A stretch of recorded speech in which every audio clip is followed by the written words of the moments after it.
Join me every week on The Word Exposed on Air, here on the voice of the Blue Eagle, Radyo Katipunan 87.9 FM, the Ateneo Campus Radio. The voice of the Blue Eagle, Radyo Katipunan 87.9. Radyo, Radyo, Radyo, Radyo, Radyo, Radyo, Radyo Katipunan. Radyo Katipunan. Radyo Katipunan. Radyo, Radyo, Radyo Katipunan. Radyo, Radyo, Radyo Katipunan. Voice of the Blue Eagle, kami di mapipigil sa pagbabalitang tumpak at tama. Buhay at tenista, sa loob sa labas ng eskwela, ating ibibida lahat ng kwela.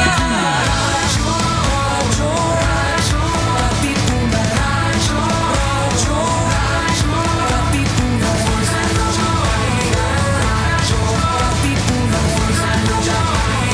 Radyo Katipunan. Kawal ni Ignacio, Katipunero sugod, todo sa kayod, dunong at tulog. Lipat na Blue Eagle, kaning giting nagigil. Blue and white, one big fight. Radyo, Radyo, Radyo Katipunan. Radyo, Radyo, Radyo Katipunan.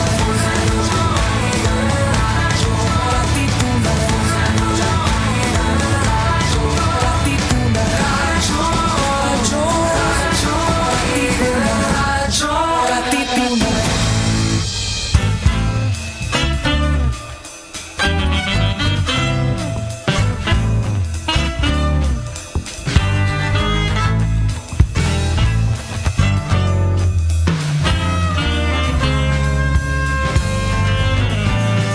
Fight A, fight T, fight even if it fight O, fight blue.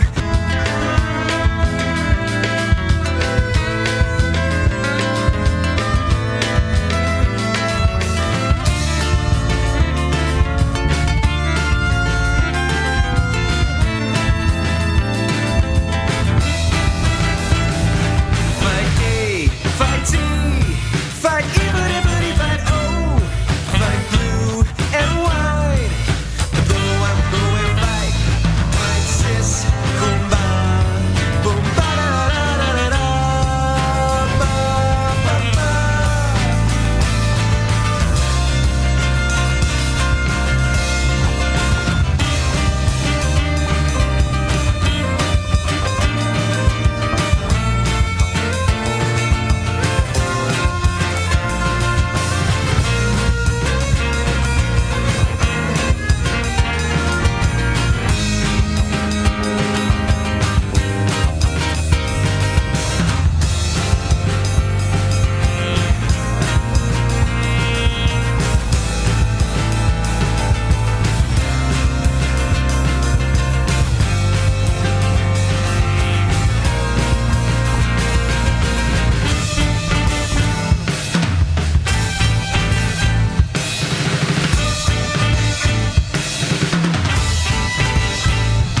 Fight A, fight T, fight even if it fight O, fight blue and white. The blue I'm going fight, fight sis, kumba, boom ba da da da da da, boom ba da da da da da, boom ba da da da da da. Go, go, go! Coming up next, Level Up Exclusives on Radyo Katipunan 87.9 FM. Katipunan. Radyo, Radyo, Radyo, Radyo, Radyo, Radyo, Radyo Katipunan. Radyo Katipunan. Radyo Katipunan. Radyo, Radyo, Radyo Katipunan. Radyo, Radyo, Radyo Katipunan. Voice of the Blue Eagle, kami di mapipigil sa pagbabalitang tumpak at tama. Buhay at tenista, sa loob sa labas ng eskwela.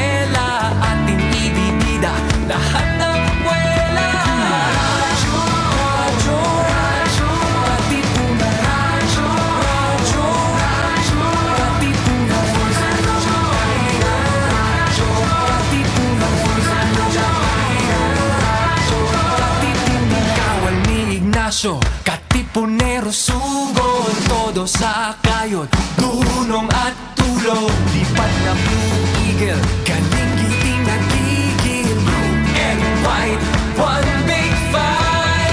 Radyo, radyo, radyo, Katipunan, radyo, radyo, radyo, Katipunan, radyo, radyo, Katipunan, radyo, Katipunan, radyo, radyo, radyo, Katipunan, radyo, Katipunan. Mga Katipuneros, it's time to level up! Your talk variety program showcasing the best in media and other fields. As we feature the most loved personalities and the best practices of what we truly refer to as Magis. Together with multi-awarded multimedia guru Mr. Noel Ferrer, let's all level up every Friday from 3 to 6 p.m. here on Radyo Katipunan 87.9 FM.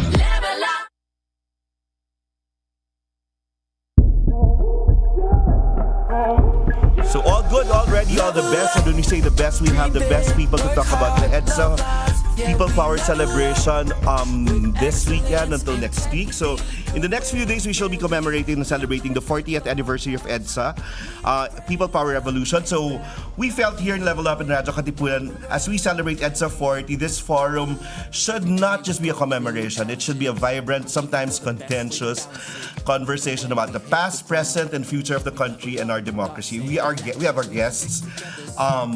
Okay, someone will be very busy tomorrow. Boom Enriquez, who's part of the People Power 40 sa QC. Good afternoon, Boom. Hold your mic.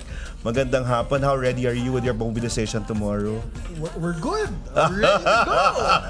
Good afternoon po sa lahat. So invite the people tomorrow. Yes, What po. do you have tomorrow? Bukas po, alas 4 ng hapon. Marunong siya talaga, no?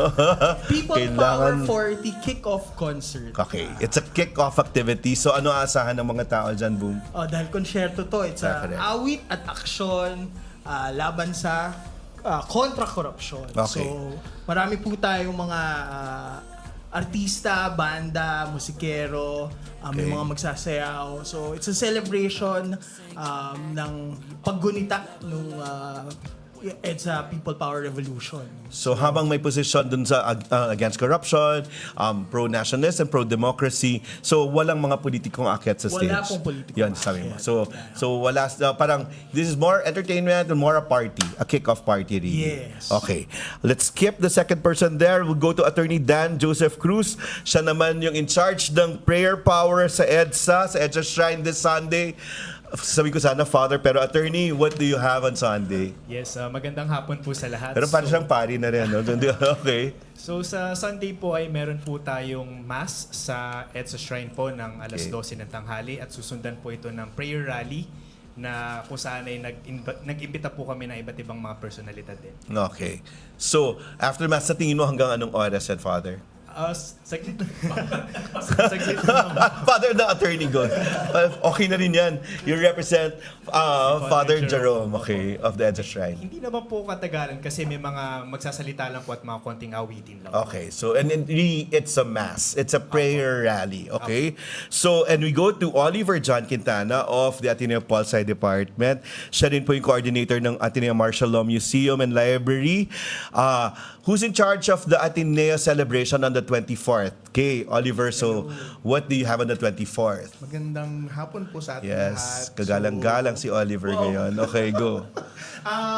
The Office of the Vice President for Mission Integration is leading all of the commemorative activities and events for the university.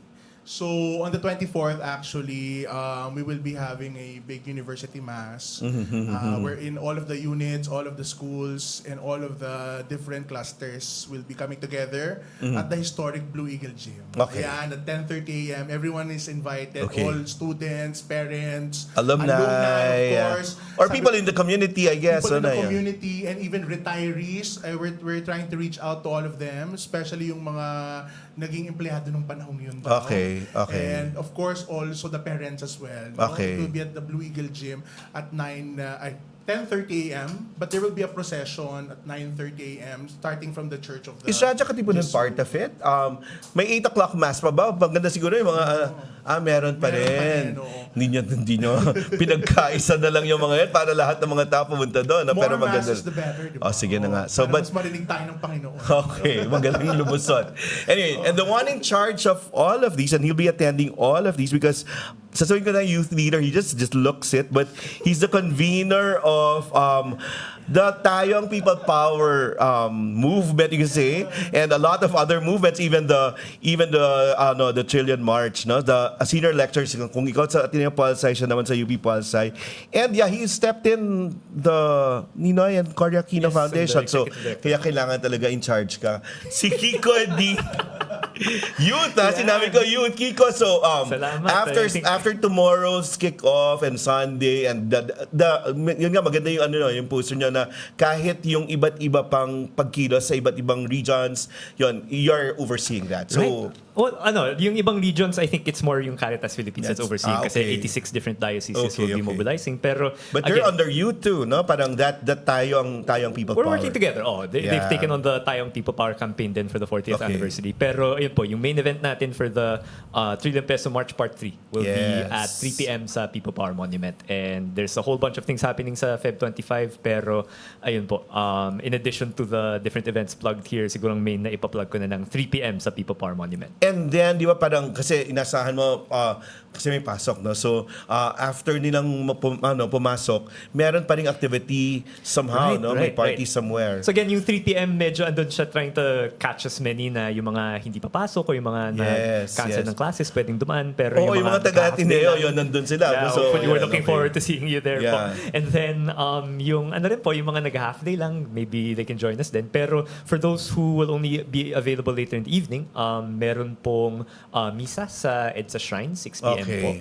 This is part of the novena po that's being done by, or the end of the novena being done by the EDSA Shrine. And then it will be Archbishop Soc Villegas who will be presiding the Mass. And then also yung Caritas Philippines has to end the day, a concert din sa Eton Centris. Is that at 8 o'clock? 8 o'clock, headlined by Ben and Ben. Yang araw eh. So, kaya hindi namin makuha yung Ben and Ben on other days. Nakakommit na kay Father Tito Kalug. Pero okay, iisang, parang Lahat naman po ata tayo ay pag sinabi ni Father Tito tumalon ay how high ang sagot No, we'll have him later. We'll have him later in the show. And then we have as guest co-host, he was true to his promise that he'll be coming here one time and join us. Attorney Luke Jikin. So, nakapag-swearing ka na, so attorney ka na talaga. But we all feel privileged that we can talk about EDSA, which happened 40 years ago, and we're able to tell this story. Where were you when I was alive back then, okay. but I was 2 years old. So I have no recollection, but I'm inexistent na. Inexistent. So you can ask questions also. So let's start there. Thinking back of 1986, what personal memories or feelings stand out vividly from those days of EDSA or leading up to it? What do you know of it, Boom? I was 4 years old then. Okay, 4. But At 4. But I was there in the rallies. Okay. My dad brought me there. Galing. So I have pictures na in our albums na I was there. And how did you feel then? Or now that you're like looking at those pictures again, parang nagawa natin, no? Parang nangyari yun, no? I guess, kahit 4 years old ako, ngayon mas yung pagka-intindi ko nung leadership journey ko, o yung call nung mission, doon pala nakaugat. Bata pa lang pala ako. Kasama ng tatay at nanay ko, pinaglalaban na pala yung demokrasya, di ba? At core memory pala siya. Di ba?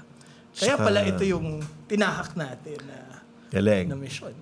Kiko, ikaw, now that you're in charge of that foundation, what commemorates the legacy of your lolo and lola. Right? So my memory of EDSA is a very bright white light and a bearded old man kasi I was negative 5 years old when EDSA happened.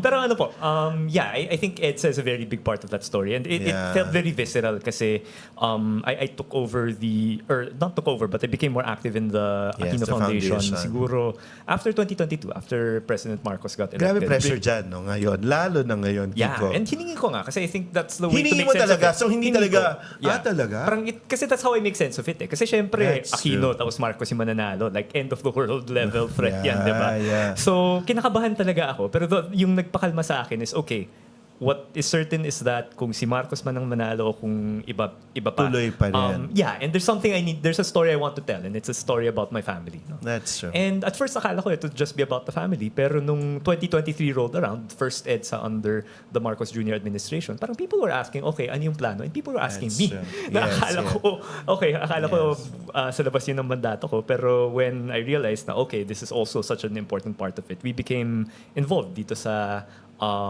preparations for People Power since Very the good. following year, 2024. So it's been a very big and important part of my life the last few years. Nice listening to you this way na hindi ka galit. Diba? Parang people see you kasi sa labas na parang may inaaway ka tsaka may buhok ka ngayon. Sabi ko, that determines your persona. Parang, si Kiko, yan, relax siya. And yeah, because we're talking about a really good legacy. Go. Yeah, no, sorry. Kasi we did this, we're doing this social media campaign na People Power ko. And then yung sinubmit ko to, itong buhok ko eh. Kasi itong si Sir Boom, alam niya to since I went to Xavier when I was in high school. Okay. At merong medyo strict na haircut policy tuwing Lunes ay in-inspection kami parati. At parati akong kabado na, kasi tamad ako magpagupit eh. So parati akong kabado na madedetention I met you, wala kang buhok. Right. So so ngayon, what I realized was, I can just have my haircut twice a year. Kasi nobody's taking care of that. And that But sense of people freedom. are noticing, People are noticing. Ibig sabihin, relax ka ngayon. Yeah. Pag may buhok ka, okay ka. Ganun yan. Wala kang, But I guess my point wala is, kang kaaway. ako mahalaga ang freedom in the very, very small sense and up to the big sense na demokrasya at diktadura na yung pinag-uusapan. Attorney Dan, ikaw naman. Buhay ka naman na. Kung si Kiko ay -5, -1 po ako.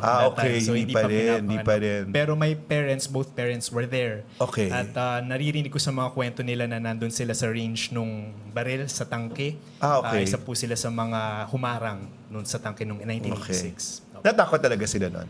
Natakot po sila pero marami po kasi sila eh. So, Yun. Parang naglakas ang loob or nagkaroon ng tapang dahil may numbers. Opo. Okay. Oliver, ikaw, wala pa rin, no? Ay, nako, kung sila ay negative, ako rin po ay negative. Okay, Negative one. okay. So wala po talaga akong alaala nung panahon yun. Pero malinaw, nung grade school ako, dahil napakalapit pa rin ng EDSA, nung Dito. mga 90s, Okay, diba? okay. Yung annual commemoration Okay. ay malaki sa eskwelahan. Isang malaking Always, event. yeah. At nababasa mo sa textbook yung mga bagay na nangyari lang 8 years before, Yeah. 8 years ago, 9 years ago. So it's still very fresh, at least back then. So buhay na buhay pa rin yung D1. As the one in charge of the Martial Law Museum and Library, kumusta yung interes ng mga tao para alamin yung kasaysayan na yan? I think mahalaga yung platform na napili ng Martial Law Museum. Kasi online. Kasi online siya. So it's But I really, saw the physical one. May ganyan yan, di ba? Nung sa isang kampo pa nga yata yan. Nag-UP Yes, pa nga yan. oo. Paano nga pala napunta sa Ateneo yan? magkaiba po yun. Ah, I think okay.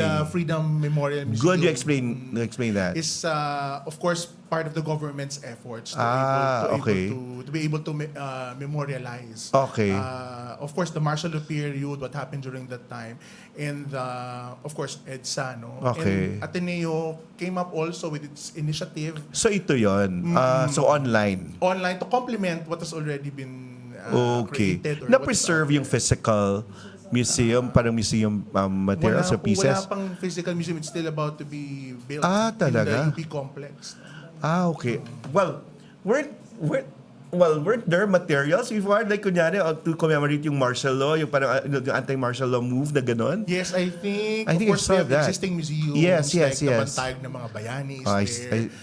The HRVVMC is also there, the Memorial Commission. And we're working with them to be able to, because really the key is to work together That's with what true. you have so far. That's true. Diba? Parang you complement each other. Kung merong physical, kami naman yung bahala siguro dun sa online, tapos we come up Gano'ng karami yung engagement ng mga tao dyan?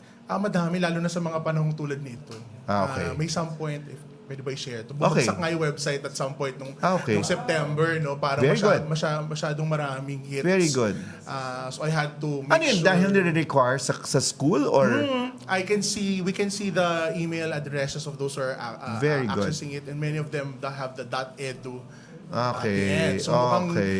either pinagawang homework or talagang mas interesado lang yung mga tao pag-usapan. Good. Ang peak season talaga yan ay Pebrero. at Then saka September. Setyembre, Then oo. September, yeah. So, how did the EDSA revolution shape your understanding of your own power as a citizen and our collective power as a nation? How do you think parang it affected you as a person and you're wanting to organize katulad ng ginagawa mo ngayon? Mahalaga kasi na i-contextualize ko siya sa role ko bilang guro ngayon. No? And when you look at the youth of today, palayo talaga ng palayo yung EDSA. That's true. Every year na inaalala Mas mahirap mag-organize? Mas mahirap because we need to be able to make it relevant to them. That's true. Kailangan makita mo kasi siya bilang, if I may use the term, cool or something where the youth of today always are trying to seek ways to contribute in their own way. That's true. Mahalaga kasi na makita ng kabataan ngayon na nandito ako at ano yung ambag ko. Maybe it's it's a generational How are thing. you making them participate now? Of course, Martial Law Museum has always been organizing a lot of events. But we need to go beyond the usual format. Yeah, that's true. And we realized, number one, yung conversations ang pinaka-effective. Yes. So we are very lucky nakakapag-imbita po tayo ng mga martial law survivors. Correct. And it's not a big talk no na 100.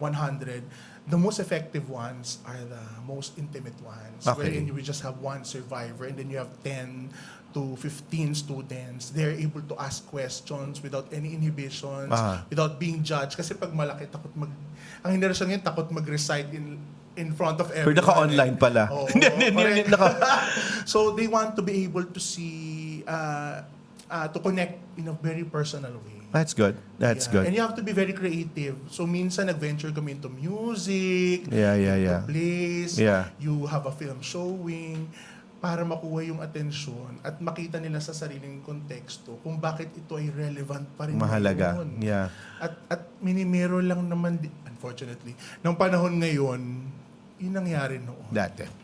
Parang, we're back to it. Yes. Attorney Dan, gusto yan ni Father, di ba? Parang, the concerts there in EDSA Shrine. Pero, aside from the prayer part, how do you make that more alive amongst your followers sa church? Actually po, ang sabi po ni Father Jerome ay itong EDSA Shrine activity na ito ay mga youth po talaga ang target dito. Talaga? So, okay. So, series po of activities actually ito. 9 days po ito leading to the 25th. And ito po yung isa sa mga culminating activities.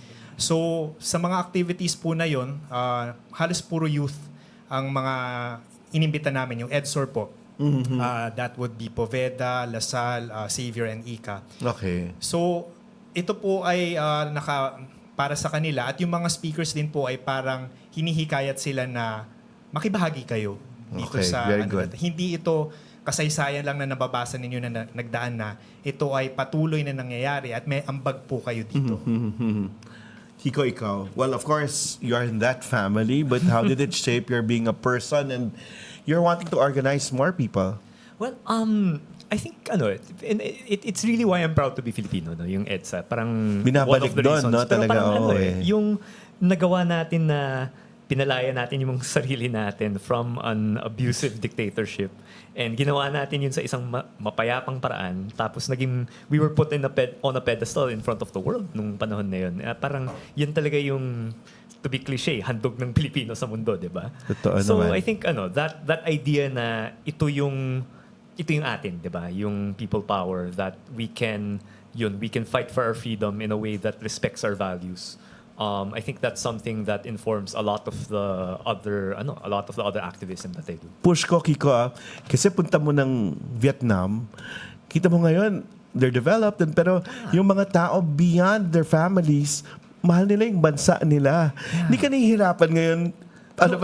When you go to the grassroots now, parang, beyond our families, mahalin naman natin yung bansa din natin. I think it's really a time for self-reflection. That's Itong true. 40th That's anniversary. true. Kasi nga, kagaya ng sinabi kanina, no, lahat ng the worst of the Marcos dictatorship Dinaanan na ay natin. hinigitan na nga natin. Yung nangyayari nung panahon ni President Duterte, yung corruption na nangyayari ngayon. Ngayon, yeah. And it's, and definitely there are people who are more guilty na yun yung chinachantan na ikulong na yung mga kurakot, di ba? Pero tayo mismo na, okay, demokrasya pa rin tayo. Last time I checked, and that was yesterday. Yeah. Demokrasya pa rin tayo, di ba? Yeah. Parang, so ibig sabihin, may role din tayo kung bakit nandyan sa poder yung mga tao na talagang That's true. hindi maganda yung ginagawa dito sa ating bansa. So, yun, what did we do to allow that to happen? And more importantly, ano yung pwede natin gawin para maging parte ng solusyon? Maganda yun, no? Pero bago maging parte ng solusyon, boom, aminin natin, nagkamali tayo. Di ba? Parang as a citizen now, parang paano natin ma-relive yung spirit nga ng EDSA dun sa sitwasyon natin ngayon at yung pag-organize. Mahirap. No? Well, kita mo, hirap mag-organize. At polarize yung bansa. No? So how do you do that now? Wala tayong choice, pero kailangan ikwento natin Totoo yung yan. storya noon eh. Sumikat ang Pilipinas noon dahil Totoo. sa people power. Totoo. Diba? At hindi yun sa Maynila lang nangyari. Totoo. Ang daming people Yeah. power sa buong bansa. Galing. Na kahit magkakalayo, walang cellphone. Totoo. Diba? Nagsama-sama doon sa kanilang mga parokya, sa kanilang mga Totoo. centers, no? At tumataya yung mga tao, di ba? Tumataya di ba? And people are thinking beyond themselves. Hindi bang ganun? Parang, oo nga, no? Pero people are back to their own, what's in it for us. Yung parang ganun eh. So, paano mo binabali yun para, sumama kayo sa mas malaking kilusan, pagkilos? Ngayon. Well, sayaw at kanta. Patuloy na pagkukwento na yung Totoo kwento yun. noon, kwento natin. Na kung nakaya natin noon, kaya pa rin ngayon, di ba? Ikaw, look, go.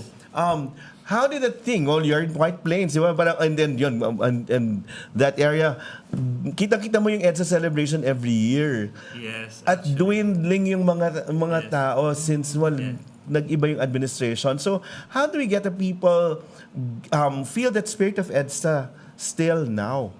I think it's always relevant because history would always remind us not to repeat the mistakes of the past. And it's always a good reminder that the government should always be for the people, to the people, and by the people.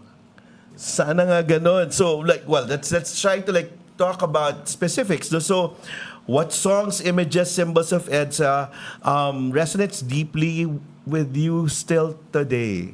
Go, Oliver. What do you remember? Ikaw? In class, I always ask them, why is the color of the revolution yellow? And napakahirap kasi walang may alam na ng sagot. At yun na isimula ng oportunidad na Para sabihin yung ikwento kwento. sa kanila, Yeah. yung mismong dahilan kung bakit. Bakit may yellow ribbon sa may Ateneo sa labas? Correct. Ngayon? Lalo na't ngayon, ang dilaw ay demonized. It is, diba? Nung pinanganak ang salitang dilawan noong 2016 onwards, even before, during the election, bakit kailangan nating i-reclaim ang kulay na ito? Diba? Diba? Parang hindi ito kulay na naghihiwalay sa atin. In fact, ito yung kulay na proud nating ipinangalandakan sa buong mundo na ito ang nagpabagsak sa isang diktador. That's true. So, sa akin, mahalaga yung kulay na yun. Stuck with you, panindigan natin yung dilaw, i-reclaim natin ang ibig sabihin nito, at ituro natin sa isang hindi condescending way, I guess. That's true, no? In a very, ito kasi nangyari noon. At siguro yung simbolo na yun, doon magsisimula yung iba pang mga simbolo na ating sineselebrate. At pag-unawa kung saan nanggagaling yung mga tao, no? Yes, Siguro yun, Actually, ang unang sagot ko sa tanong mo, sir, ay yung awitin talaga na naaawitin sa misa, yung Jesus na aking kapatid. Kasi yung isang verso doon sinabi, sa bukid ka nagtatanim o sa palengke rin naman. Yung EDSA kasi dapat tungkol siya sa tao, hindi siya tungkol sa mga personalidad. That's true. At sa tingin ko, kailangan makita ng tao yung sarili niya bilang bahagi ng event. At yung EDSA ay hindi isang big event. Yung EDSA ay everyday event. Di ba nangyayari siya sa loob ng palengke, nangyayari siya sa loob ng mga bukirin ngayon. No? And I think mas mapapalapit talaga sa atin yung EDSA kapag nakita natin siya as an everyday call. No? Correct. To continue what was started. Hindi naman kasi natapos lahat ng 1986. Totoo. Sinimulan lang niya isang panibagong wave of reforms, pag-asa. Kaya kapag tinatanong ko, ba't hindi alam ang dilaw? Ay, baka dapat magsimula tayo doon sa kwento. At sa kwento nagmumula yung Galing, no? Pag-reclaim ng color. Pag-reclaim, we need to reclaim it eh. Yeah, Kaya po tayo nakadilaw ngayon, no? I think, kasi wala na masyadong proud magdilaw ngayon, no? Parang maybe it belonged, if I may to an older generation, and it is more nostalgic than pushing people to actually act, no? Yung Taya Yellow Ribbon. Yeah, but we don't want to, of course nostalgia is very important and remembering, pero kung doon ka lang, ano yun, self-serving yun, you feel good lang siya. Tsaka, mawawala yung feeling eh. Wala yung feeling, nauubos ang feeling, pero that yung feeling mag-fuel dapat ng desire. To change, change. Pero kung hindi mo naunawaan kung ba't siya dilaw, baka dapat ding magbasa ulit, bumalik dun sa nangyari, tapos dun humugot nung mga values. Kasi yung values ang nabuhay, ang natitira. Kasi wala na yung mga tao. Marami sa kanila at 40, 50, 60. Abay, ano na ang aalalahanin natin? Nandito pa ba tayo at EDSA at 80? No? Sana. At sana at active pa rin. So, yun. Attorney Dan, kayo, you represent the church because you work with the EDSA Shrine. The key figure there was Cardinal Sin, no? Parang there was a unifying figure then. Naghahanap tayo ng ganyan ngayon, no? So ramdam mo sa simbahan na hinahanap yung ganung figure, pero naabot ba ng simbahan yung audience niya, or napagkakaisa na nabibigkis ba ng simbahan yung dapat na target audience? Sa mga usapan namin ni Father Jerome, no, factor din po kasi sa ngayon na kahit yung sa mga kaparian, hindi rin po sigurado yung stand kung magiging assertive po tayo or conservative. Pero mapalad kami ngayon sa leadership ni Father Jerome na talagang nagsasalita po siya. Okay. At nagsisilbi po siyang konsyensya ba na kagaya ng ginawa ni Cardinal Sin before na boses ng simbahan. Kailangan no? Opo. Kaya siguro yun yung imahe na naiisip ko rin kapag EDSA, mga religious figures po, kasi noong 1986, nagdesisyon ng tao na yakapin ang pananampalataya sa halip na takot. Yeah. Kiko, ikaw, unifying force, what songs, what figures, images stuck with you? Well, I think binanggit ko na yung handog kanina, although that was after EDSA, pero siguro yung pinaka-classic para sa akin, bayan ko pa rin yung yung kanta, di ba? Na ilang leadership na yung bayan ko pa rin, tapos kikilabutan ka pa rin because of that. The lyrics are so poignant na medyo nakakalungkot pa rin. Pero I guess parang para mapag-usapan lang din yung dilaw and the idea of a unifying figure. I think it's been an interesting experience na ma-involved dito sa Trillion Peso March. Yung isang panawagan talaga doon, walang kulay ang korupsyon, lahat naman tayo, pro Marcos man, pro Duterte, pro Robredo, whoever else, ay apektado tayo na dahil sa corruption na to. And so, I understand, and kaya whiting suit ko I understand the call associated na to put colors down. But also, the people power legacy, it's more than just my family, no? But that legacy as a whole, malapit siya din talaga siya sa puso ko. And it's not something I ever want to be viewed as shying away from. That's so I think parang it's been I've had some difficult conversations lately na ano ba dapat yung kulay ngayon, white, yellow, kung ano man. And I'm lahat, di ba? Yung sagot mo lahat. Totoo naman lahat. But I guess I'm grateful na nakakapag-contribute ako dito sa cause ngayon na napaka-broad at kailangan talaga natin sa bayan natin. But I'm also looking forward to being able to get back to the game that got me here, which is parang talk about the legacy, talk about yellow, and That's so true. yun, that's is it harder? Compared to with this generation, it's not so much a generational thing, but I think it's more kumbaga, on the one hand, history is just history if it's just talking about itself, right? Yeah, it has to speak to the present. And if the symbols we need to make history to speak to the present are different, then so be it, no? Pero on the other hand, parang tama rin si Sir Oliver na yung ang ganda ng kwento ng dilaw And ako, in my heart of hearts, that's the story I want to tell.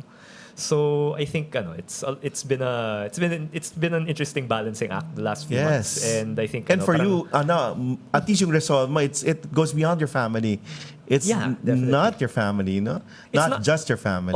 But it's also but that's a great story to tell. Yung story nilang tatlo and how that ties into the people power. So ayun, parang I'm grateful that there's space for all of that on February 25, and also yun, parang it's And yun, it's been an interesting balancing act too. Uso yung nostalgia talaga ngayon, di ba? Lahat, sex bomb, nagre-reunion, side A, di ba? Lahat sila throwback, lahat, di ba? All these, sa'yo, ano yung tama nung the EDSA images? Ako yung pinaka-emotive para sa akin, yung mga madre. Yun naman Totoo pa rin eh. Oo, kaharap nila yung mga sundalo na may baril eh. That's so powerful for me. Na pwedeng namang magsama-sama yung mga Pilipino kahit magkaiba ng... Ako naalala ko lang ngayon yung COMELEC, mga commissioners ba yan? Yung nag-walk out. Sana mangyari. Sana nangyari dati. Parang umaasa tayo nun. No? You know something, say something. Yeah nga, parang kung meron kang alam, sasabihin mo yung katotohanan. Yung tapang na yun. Pero in fairness, kapatid, kung may translation ba ng people power ngayon, The Trillion Peso March. Yung Trillion Peso March, pero bago pumutok yan, yung generation ngayon, sila yung nagsimula ng flood control scandal. That's true. That's true. Sila ang naghanap, nagkalkal ng mga That's true. pictures. So may rigor din tong generation na, no? Okay. May transmutation ba kung ano man? Yeah. If I can share lang, no? So just to that point kay Sir Boom, yung the day before the first Trillion Peso, or the week before the first Trillion Peso March, so September 21 yun. Yes. September 13, may nag-reach out sa akin na di ko kilala at all, college student, never nag-protest, never nag-rally, and for their first rally, hindi lang sila sumama, inorganize pa nila yung isang protest sa People Power Monument. And parang lang, they just asked me, can you speak there? And then kung ano man yung kinaya kong itulong with some of the organizing, I helped out. But yun talagang, I think, yung mga nagsasabi na wala nang relate yung halimbawa Mga yung Gen Z o yung sa People Power. Sila nga yung galit, di ba? Kung yung terms na yun ang pag-usapan, maybe. Pero yung diwa na parang, when you see something, say something, do something. That's parang sinasabuhay nila yun eh. So I think that's, I think, again, that's just something na very inspiring then. Yes. And people working together, parang the empowerment that we have, yung mga tao nakakasalita. Are you encouraged to do that even if you're in government? Like, Of course, I have to be ethical. But then, if I can answer the question that was given to them, what was unifying for me during that time? People realize that they are the government. The sovereignty resides in the people. I work for the government, but they're an instrumentality of the government. I work for the Filipino people. That's true. And the leaders that we have now, they're not the government. They are our representatives. So I cannot say I'm against the government because I work for the Filipino people and I work for the government. And they are the government. So, if we look for manifestations of the EDSA people power, the spirit of the EDSA revolution sa buhay natin ngayon, Boom, where do you see that? Nandyan pa siya. Yun nga, nag-transform lang dahil may social media. So, I guess, responsibilidad natin na i-push, ikwento yung diwa, yung values.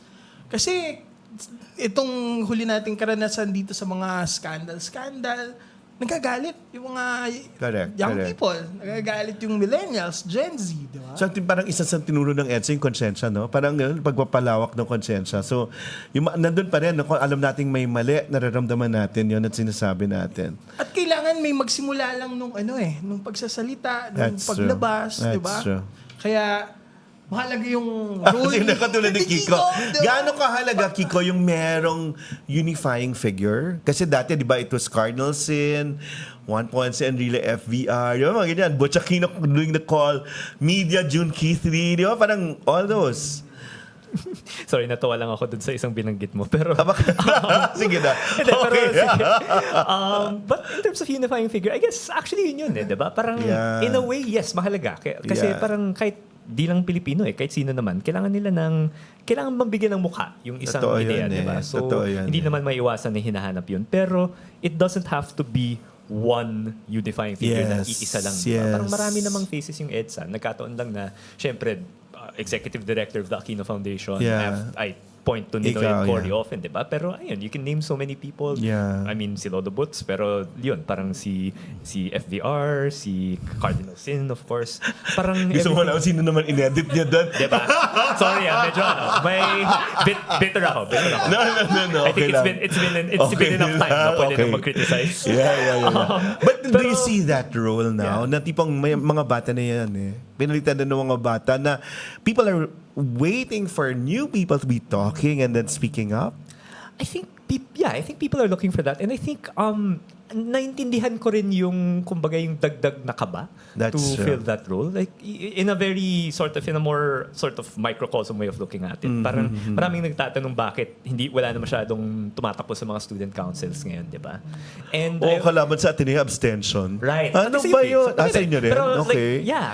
pero ang na-realize ko, well, kung may Reddit tsaka X nung panahon ko, malamang mas konti rin yung tatakbo doon, di ba? So I think people face this real struggle as far as putting themselves out there. And hindi lang generation natin yan. That goes all the way, I think that goes all the way to the top, di ba? Pero that being said, mas mahirap yung challenge, but yun nga, parang I hope people parang it's a balance, I guess. No? People need to step up. No? Parang those unifying figures need to step up. Pero also, sa atin din na who are not going to be these figures, and I include myself in the latter group, who will not be in that group, I think we also need to find some space din na, okay, parang if you're telling people they need to step up, kailangan naman talaga, pero intindihin din natin kung bakit ang hirap nun, di ba?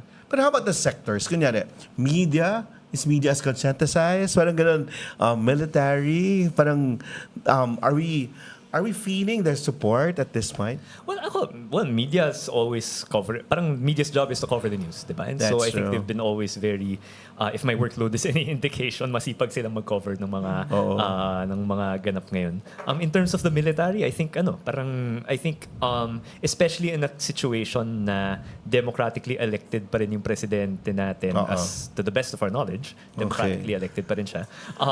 Galing ng qualifier. Okay, to the galing. best of our knowledge, no? Okay. So parang in a situation like that, then I think the role of the military is what they've been doing, which is to stay in the barracks and let civilians How about the control church? authority.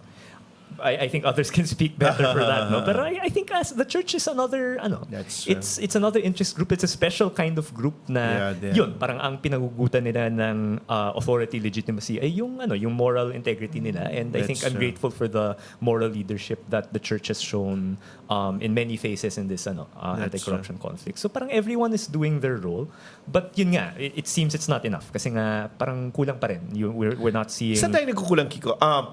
Sa tapang, sa organization. Yeah, and I think that's why I think I say self-reflection eh. Kasi sa totoo lang, I don't know the answer to that question. That's na true. parang Ako rin eh.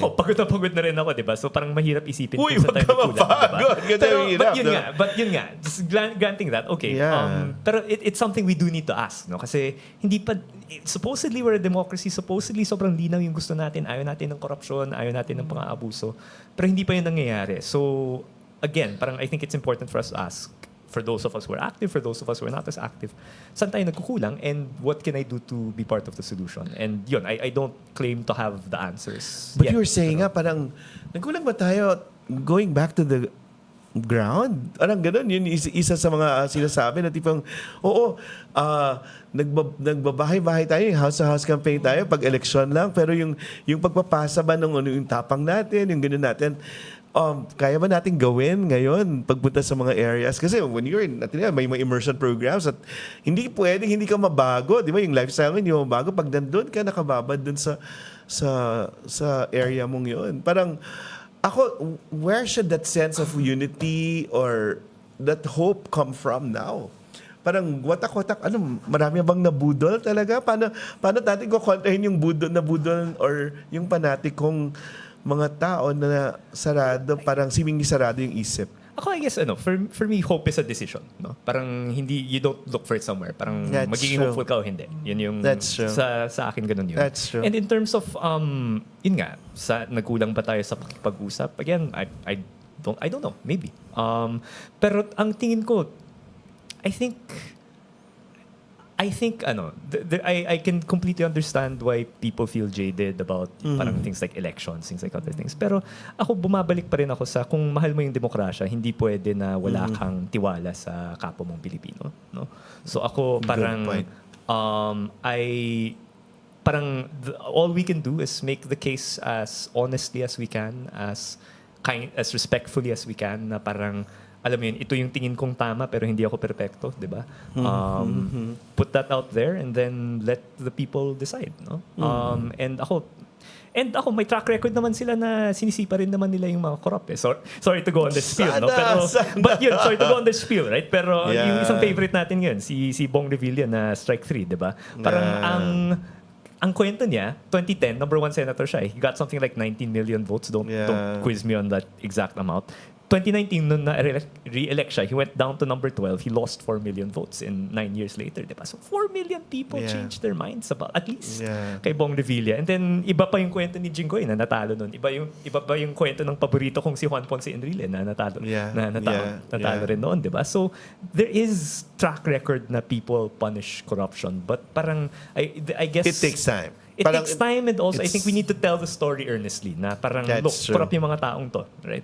And we want them out, and I guess that's where the unifying figure comes in. Someone needs to make that case nga na we're doing this kasi ito yung kailangan natin, hindi dahil ito yung kailangan ko. That's right? true. That's true. But how that happens, I think that's a big point for self-reflection.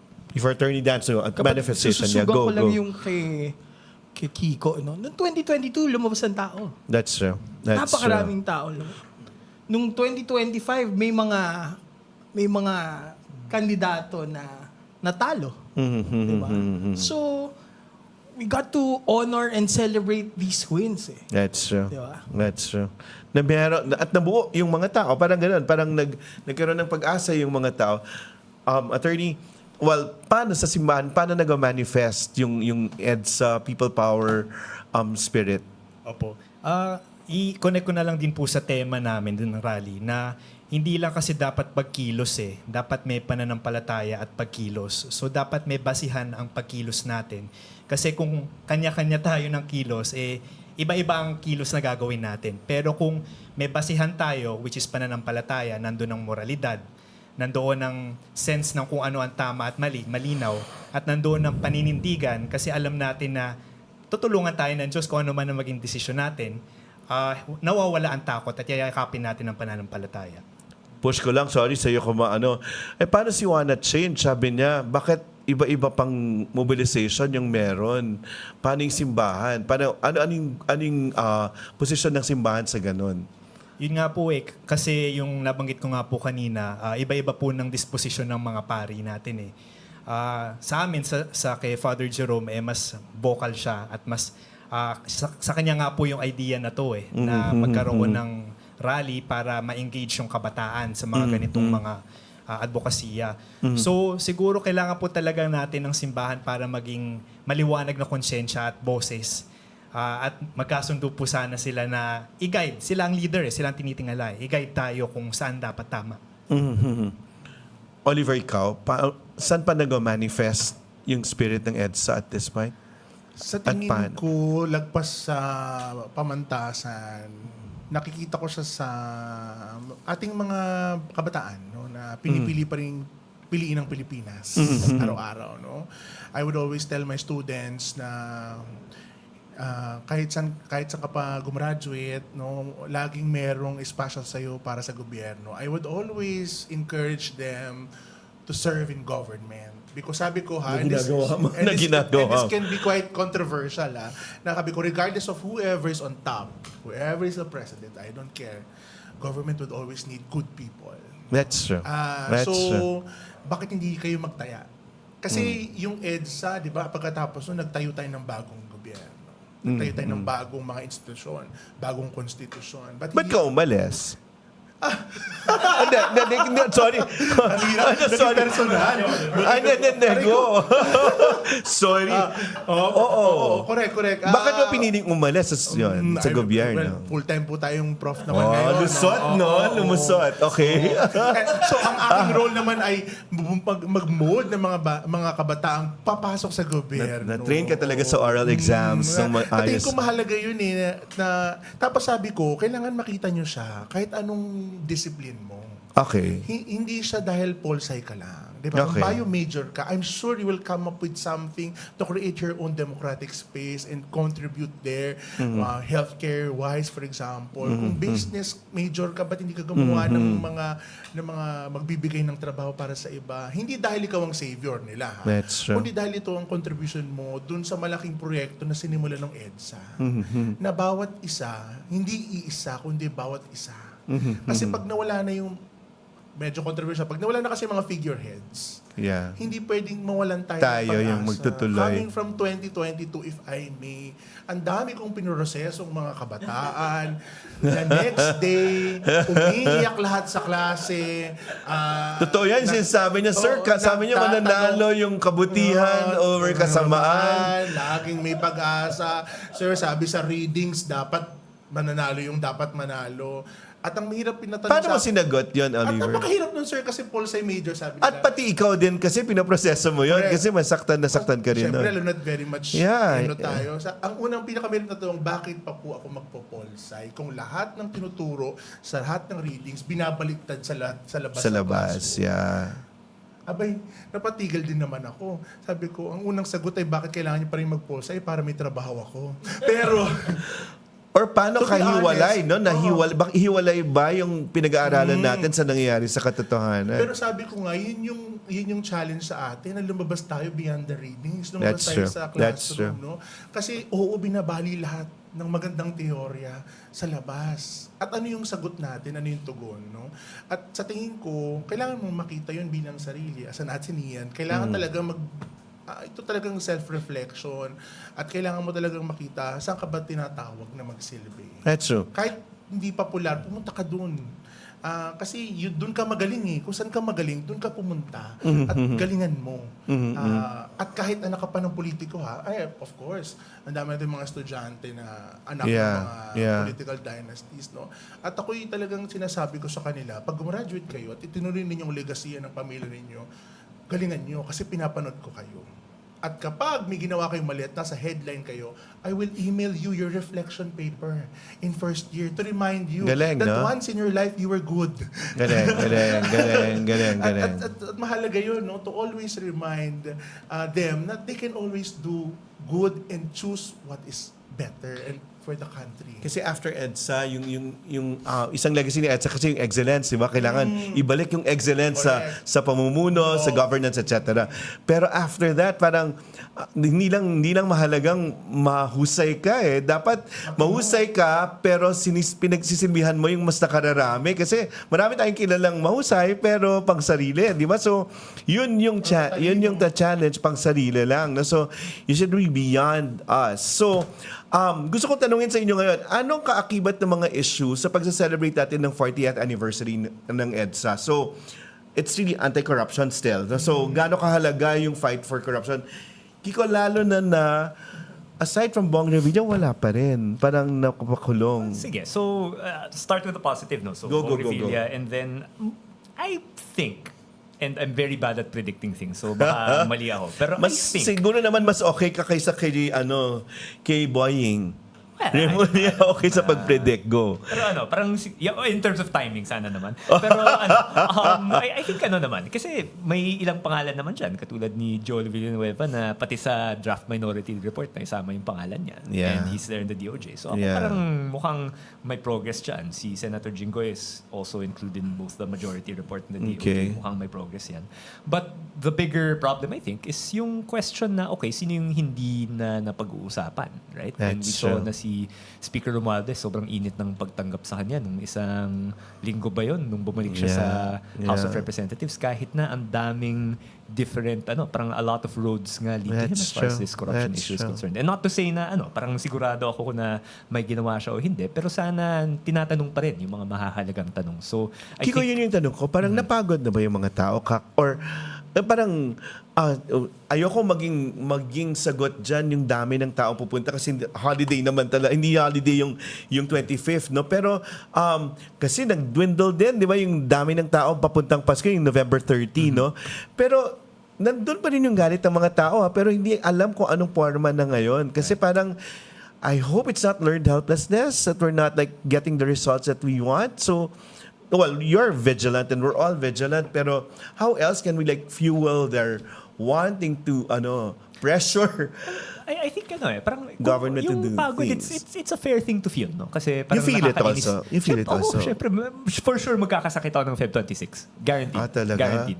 Pero and ako, parang if you tell me may rally ng Feb 27, I'm not going to that rally. I'm sorry. Okay. Kasi parang kailangan, tao tayo, di ba? Kailangan mag-recover. Yeah. But that being said, hindi porke na, halimbawa, hindi ka nakapunta nung November 30 for whatever reason, ibig sabihin, hindi ka na ma-activate effort, di ba? Parang ako yung kagandahan ng democracy, I think of it in terms of elections, but in many other things, is na kapag nagkulang ka o kung nagkamali ka, there's always a chance to do better. The next election, the next rally, and that's the challenge for us in the Trillion Peso March movement. Na always having to create that or we always try to have that space na kapag kapag handa po yung mga tao na yun magsilabas to make their voices heard, we give them a space where we can do that, no? So I think yun, totoo naman talaga yung pagod, pero yung sagot lang naman sa pagod is parang you have to push through it sometimes. That's true. And support, the support group, di ba? If you see other people na sumusuporta, okay, sige, pampaalis pagod na meron ding iba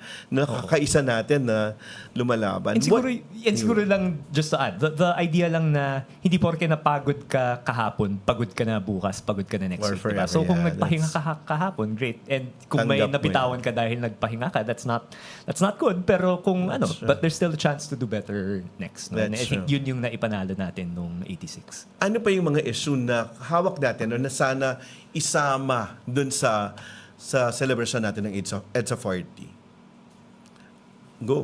But siguro for Trillion Peso March, the other big issue na dala-dala namin is the anti-dynasty bill. Yeah. So I think nakita kasi natin nung flood control na parang visceral na yung connection ng dynasty tsaka corruption. Kasi we saw a lot of itong mga Nepo babies yung isa sa mga nag-trigger ng galit dito nung unang Trillion Peso March and the subsequent ones. No? So what we want to make sure is that yung bill na maipapasa is a substantive one. No? So it's something that will actually prevent yung concentration of power. Halimbawa sa isang probinsya, yung gusto nating i-block ay kung yung governor, mayor ng munisipyo tsaka district representatives ay galing lang sa isang pamilya. So the version of the bill we want to push for should be something that can block that. No? So that's the strong thing we're calling for. And yun, as far as other issues are concerned, syempre, space yan. Marami namang pwede magdabas ng ibang issues. But as far as the Trillion Peso March is concerned, it's those two yung things dalawa, that we have at saka yung our eyes set corruption. on. Boom, ikaw. Anong mga issue na hawak pa rin?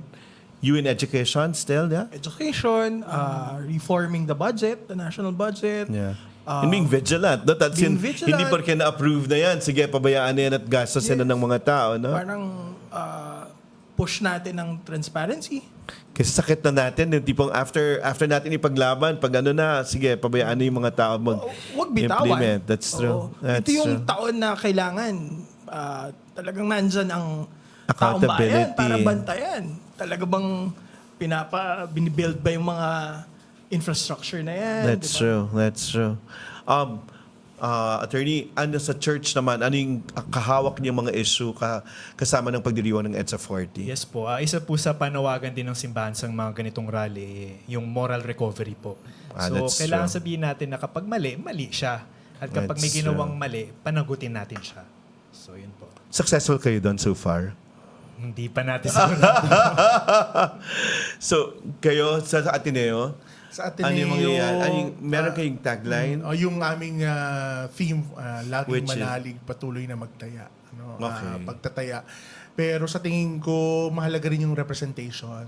Isa Yeah. yan sa mga nakalimutan natin. No? May mga boses pa rin na hindi naririnig. At siguro kung nagtato ito sa political dynasties, di ba? Kung tinatanong ko yung mga estudyante, tingnan nyo lahat ng nakaupo. Sino ang nire-represent nilang mga sektor? No? That's true. Sa tingin ko, we need to really look into our party list system, for example. That's true. Tingnan din natin yung political dynasty para yung boses talaga nung mga nire-represent nung EDSA spirit ang totoong marinig. That's true. Kasi ngayon, The underprivileged. the underprivileged. Kasi konektado lahat dyan, healthcare, trabaho, edukasyon. No? Kung wala silang boses dun sa mismong mekanismo nagagawa ng mga batas na ito, edi mahihirapan talaga tayong maisulong yung mga sinimulan ng EDSA. Go. Ako gusto kong idagdag yung pagkilala at pag-celebrate ng mga working local government units. That's true. Na nandun true. yung demokrasya, buhay na buhay. Quezon City, Pasig, di ba? Totoo yan. So, na pwedeng, sa patuloy na pagkukwento nung ginagawa nila, makita nung tao at i-demand nila dun sa mga LGU nila, pwede naman palang ganito. Na-digitize nila lahat, no? Parang wala nang room for corruption and all.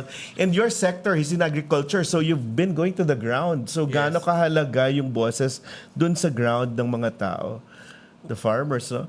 Dati kasi sa amin, nung EDSA, merong agrarian reform rally din na malaki. Doon sabi namin, yun yata yung before ako nag-EDSA rally, yun agrarian reform yung una kong rally na sinalihan at major issue. At ngayon, hanggang ngayon, yan pa rin yung issue sa ground. Well, I'm from the Department of Agriculture, Yeah. kasi agrarian reform. Pero Yeah. I remember Mga before, farmers, it used to be just one. Pero going back to your question, what's important is for the farmers and fisher folk know that the government will go to them. Kasi they don't have resources true. to Wow. to go to the central office, ask for grants. And it's about time na we go down to the grassroots, to the farmers, fisher folks, and give them grants and explain to them, si DA, we are only holding your money because this is the money of the people. The tao, totoo. And this is for you. And what's good, i-mention ko lang, isa sa mga favorite laws ko is the AFMA law, Agricultural Fisheries Modernization Act, because they use the word equity. So, equity, diba, those who have less in life should have more in law. So, dapat sila yung binibigyan because they have Totoo less in Totoo. life. So, the government should give more.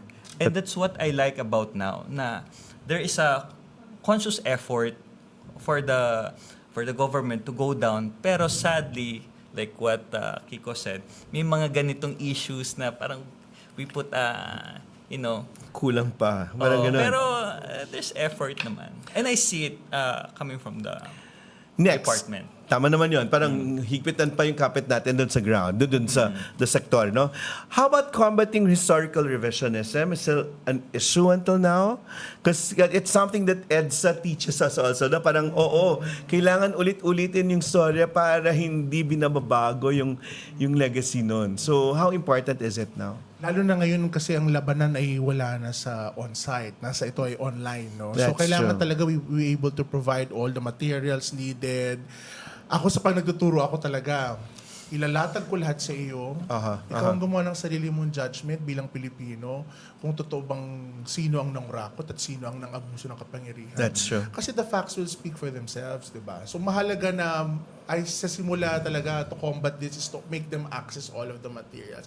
And hopefully the website is doing it because we have different types of sources, primary, secondary, di ba? And even various forms, no, media. And sa tingin ko, nagsisimula nito sa loob ng classroom. So, kailangan din talagang medyo may overhaul sa education system, educational reform, sa ating mga textbooks, tapos habaan pa. Hindi na lang sa isang footnote o isang linya. Hindi lang ito survey ng mga presidente. Bigyan ng isang buong chapter ng martial law at ipakita ang mga pang-aabuso ng panahong yun. Doon nagsisimula yun eh. sa pag-alala, no? Medyo kulang pa tayo sa memorialization. We are not really that type of people. When you go to Europe, diba, there are reminders everywhere. Yeah. You have statues, or even the streets will remind you who went here, what happened there. Hindi tayo maganon eh. Hindi pa tayo maganon. So we need to be able to instill in the minds of our people na ito nangyari to dito. Mahalaga tong lugar na ito. That's true. So yun, memorialization is also a big issue. Kiko, ikaw, hindi pressure sa foundation, sa kung paano, yun. Again, may museo sila. Yun, may museo, pero nasa Tarlac. Yeah, Ang layo pa. Pero so, how do you intend to like do that? Yeah, worth the trip, no? So parang Yeah, talaga. Pero siguro po, yeah, it's a hard task, no? Parang one of the things that strikes me is if you look at 2016 versus 2022, kasi parang tinanong yun yung mga historical revision questions, parang naging mabuti ang martial law para sa Pilipinas. Agreement was actually higher in 2016 na naging mabuti yung martial law. And then when you got to 2022, parang bumaba yung agreement pero sobrang lumaki na yung undecided. No? Yeah. So I think what's happening now is sa dinami-dami ng impormasyon, may mga accurate, may mga hindi accurate, parang pinagdududahan na lahat. Diba? Parang people don't know, people doubt the misinformation, but people also doubt the facts. No? So, ang ugali ko dyan, parang what I'm trying to do is just tell the story yung immediate control ka yung kwento ng pamilya ko, right? And that's what we do at the museum. That's what I try to do, and I'm invited in different places to talk about it. Pero, and connect that to the story of people power. Pero yun, just try to tell it as honestly as possible and make it accessible, na talaga. Accessible, resonant, na parang, alam mo yun, it's a way that's relatable, pero kumbaga nakikilala pa rin namin magkakapamilya kung sino yung nilalarawan. It's not that distorted to look one way or another. At nandyan ka para patotohanan o hindi, di ba? You're nandun, kung malian at nandun mo agad. Nasasabi mo na agad. Make the content bite-size. Parang kailangan, that's true. Hindi siya long reading. Kailangan direkta, totoo, pero napakaikli para enough to get the attention and to make them want to read more. Ito na. Kasama na natin sa Zoom yung isang, hindi na bite-size kasi they're expanding what we started. Yung Why Speak, they're launching it on the 25th. Father Tito Kaluwag, Father, you're there already? Hello, good afternoon. Hello. Good afternoon, Father. Afternoon. Now, how are you? Okay.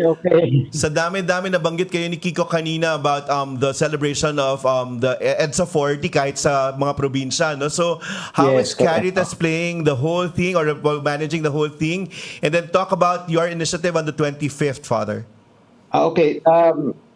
Yung sa Caritas, we met last Tuesday. And all dioceses have committed to magkaroon ng event 25th. Some weekend in Sunday 22. No? And just like yung November 30, all dioceses will participate. 86. Actually, naiingit sila sa EDSA Shrine sa inyo, Father, kasi at least may mga tao kayo sa ground dun sa Caritas. No? So, you're predicting how many people participating in their activities? Well, we're trying to get the numbers the next few days.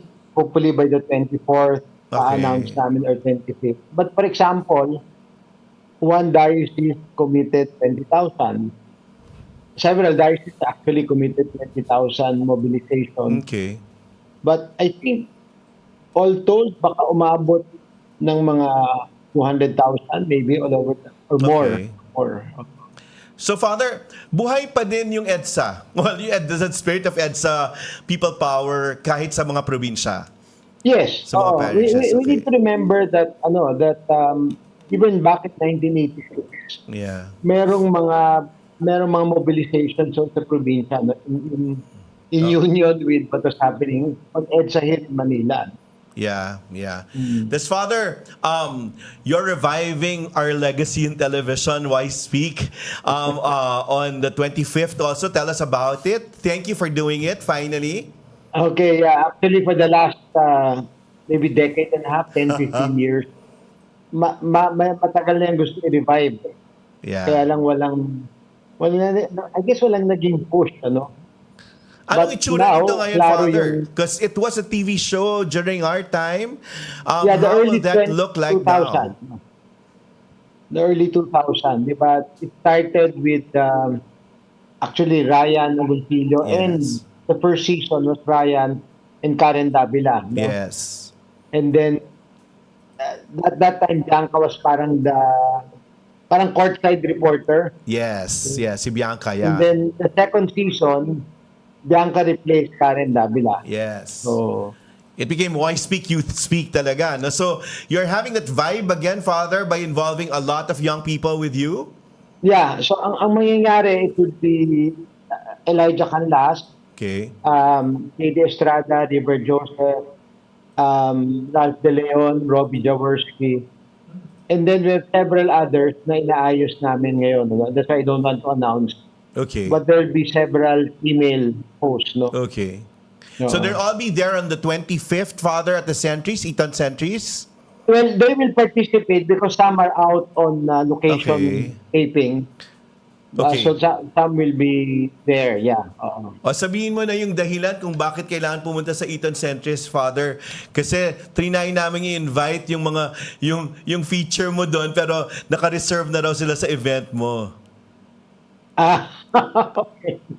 No, actually, they're really the prime movers then behind this YSP. Okay. In fact, when we were planning this concert, they're the ones who said, gawin na nating launch ng YSP. Yeah.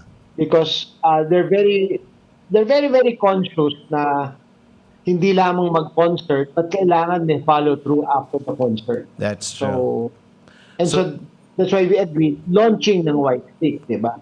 So Hindi Ben lang and siya Ben basta will be concert. there, Father? Who? Ben and Ben will be there, no? In that They'll be the concert, main that concert. They're They'll be the main concert, Yeah. actually. Where is this, Father, and what time on the 25th? So we invite It's people. going to be in Eton Centris, no, sa ground. Yeah. And the concert, mga front act, everything will begin at 7:30 hanggang mga around 9:30 or 10. Okay. Father, we'll end this particular session with all of us here by posing probably a challenge and a commitment on EDSA. Sinabi ko nga kanina kay Boom, nakakatawa na nangyayari ngayon yung EDSA may rehab. Nire-rehab yung EDSA. No? So, parang yun din yung sa atin ngayon, nire-rehab natin yung sarili natin at ang bansa. So, can you give that, the challenge, ano yung challenge sa'yo ng EDSA ngayon at ano yung inaasahan mo, yung hope mo na mangyari sa pagdiriwang natin o pag-aalala natin ng ika-40 taon ng EDSA, Father? Well, for me, I hope it will be a genuine people's movement. No? That's at saka sana wag ma-manipulate ng mga iba't ibang political interest. Okay. Because you could see that now, Noel. Ako ramdam na ramdam ko yun. Different political interest trying to enter the church network under the guise of advocacy. No? But alam mo naman na merong question mark. So, but we can easily sift through a spin and a real thing. So at least yun, maging mapagmatsyag lang yung mga tao. I'll keep you there, Father. We'll end everything with a prayer with you. So, Oliver, ikaw, ano yung hamon at ano yung hope na pinopost ng EDSA 40 celebrations? Siguro, I will just echo the call of Ateneo, no? Patuloy na, laging manalig, patuloy na magtaya, no? Laging tayong pumunta sa mga espasyo kung saan mabibigyan natin ng pagkakataon na magsilbi tayo para sa iba, pakinggan ang mga hindi nabibigyan ng boses, at sa parang yun, buhayin yung diwa ng tunay na representasyon ng taong bayan, no? Kasi ang kapangyarihan ay mula sa taong bayan, binibigay sa ating mga leader, taong bayan din ang kayang Totoo yan. bumawi nito mula sa kanila. Yun nga, people power. It ought to be, the power ought to be in literally us. From us. No? Galing sa atin ang pagbabago talaga. So see you on the 24th in Ateneo. 24th in Ateneo, 10:30 a.m., Blue Eagle Gym for the Mass. And we have a concert in the afternoon at 5 o'clock p.m. Okay. At the Red Brick Road sa college ground. So, entrance, admission is free. Free, so- Ayan. And there will be free ice cream and taho for everyone.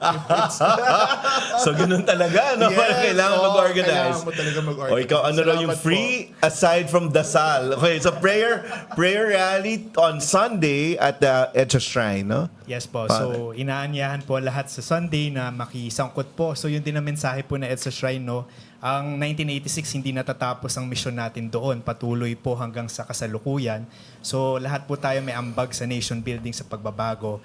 At kita-kita po tayo sa Sunday, February 22, may misa at may libre rin pong mga konting kanta at saka mga inspirational talks po. At blessing. Yung mahilig si Father, kaya mahal ko si Father Kaluwag, may absolution. Yung absolute death. Sa lahat ng pagkakasala namin talaga, Father, patawarin niyo kami. So, tingnan natin mamaya bago tayo mag-ending prayer yon. Bigyan na tayo ng absolution. Kiko, ikaw?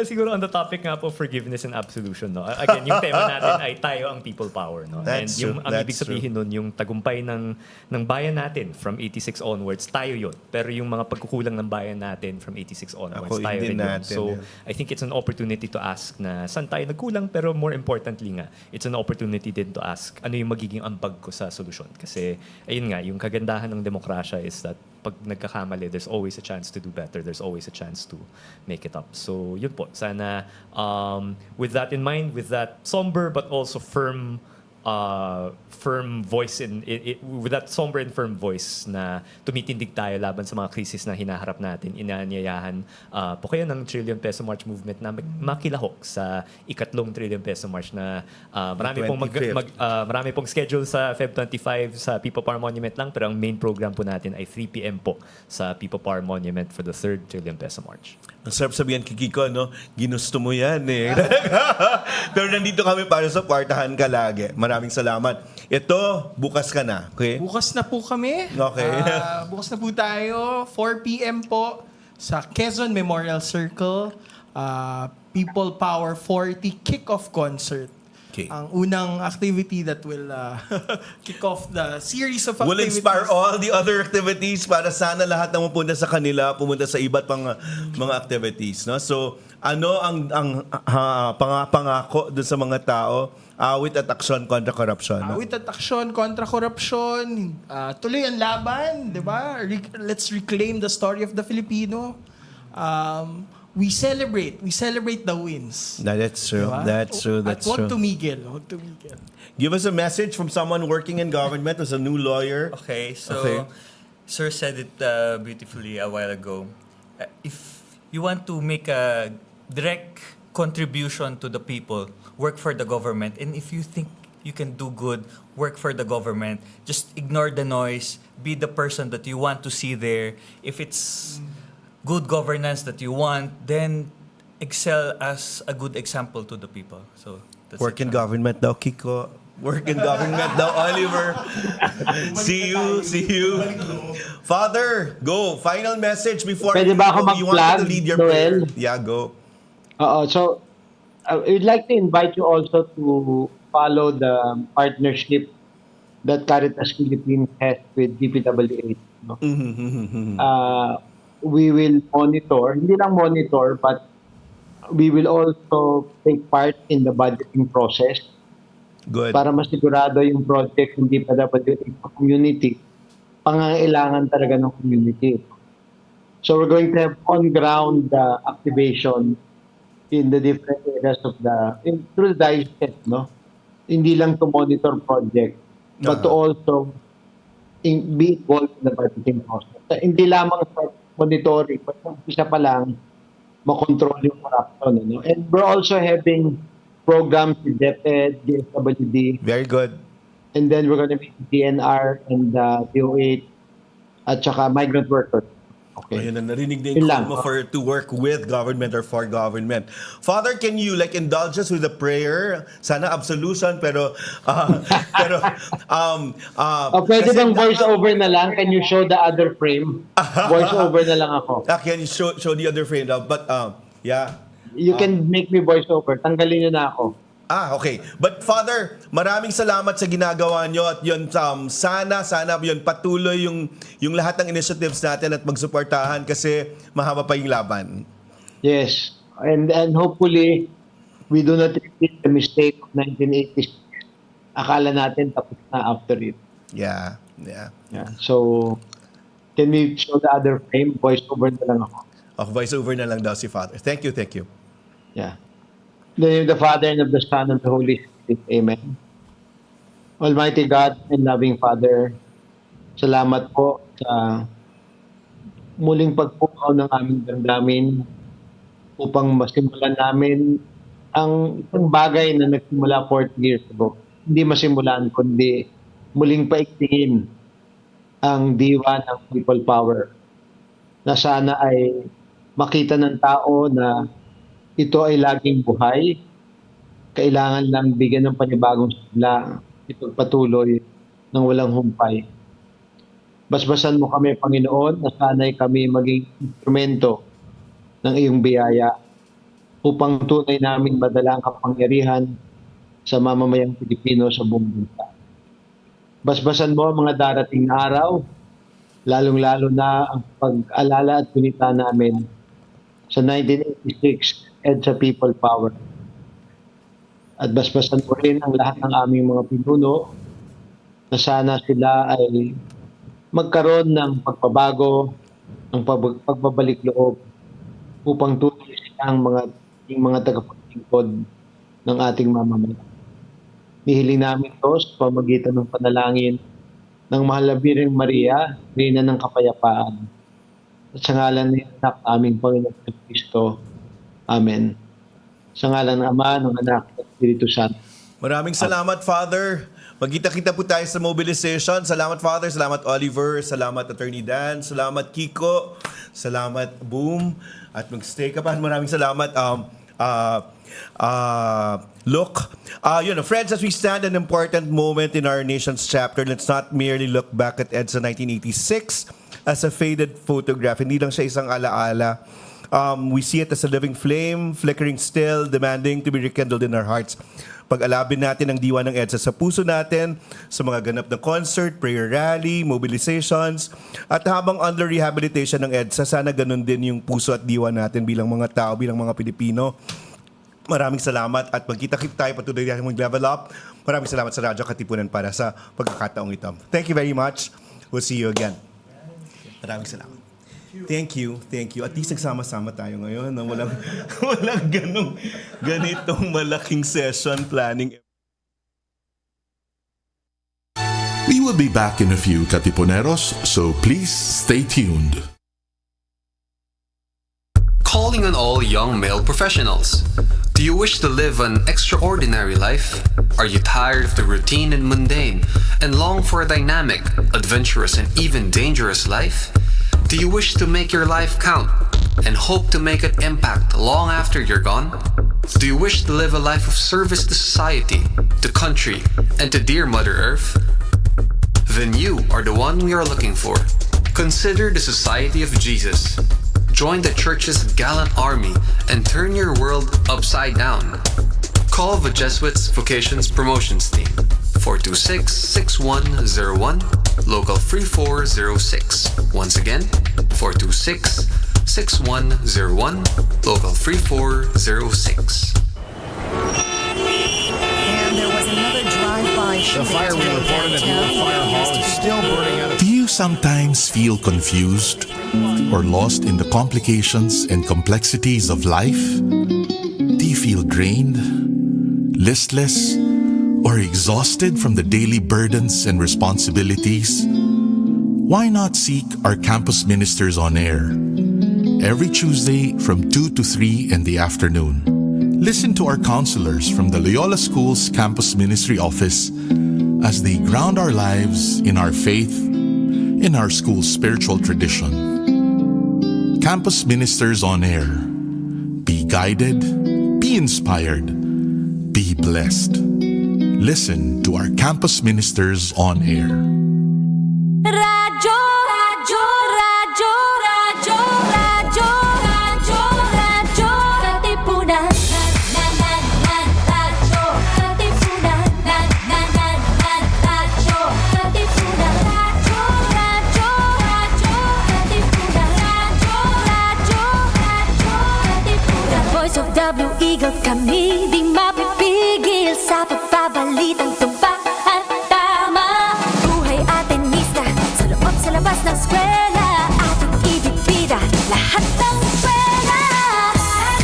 Radyo, Katipunan. Radyo,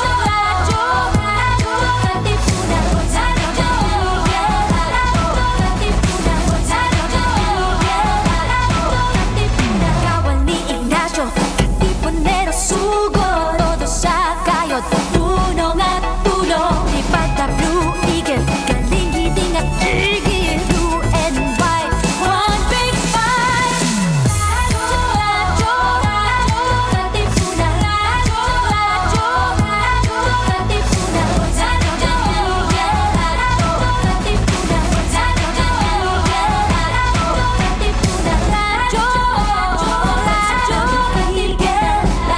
Katipunan. Oh, Fabio! Fabio! Fabio! Fabio! Ready? 1, 2. Fabio! Fabio! Hey! Initiativa! Inawina! Initiativa! Inawa! Ora! Ora! Orara! Ateneo! Ateneo! Rarara! Are you feeling sore? We can make that better. Tune in to the Ateneo Senior High School's first radio program, SOAR, the Seniors On Air Radio. Don't change that channel yet, because SOAR is ready to put the you in youth. SOAR, Seniors On Air, here on Radyo Katipunan, 87.9 FM. To listen to music that uplifts the soul, follow Jescom PH on Spotify and Jescom Music on YouTube. Our music is also available on iTunes and Deezer.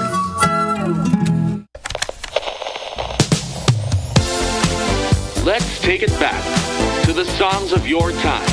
This is The Throwback on Radyo Katipunan 87.9 FM.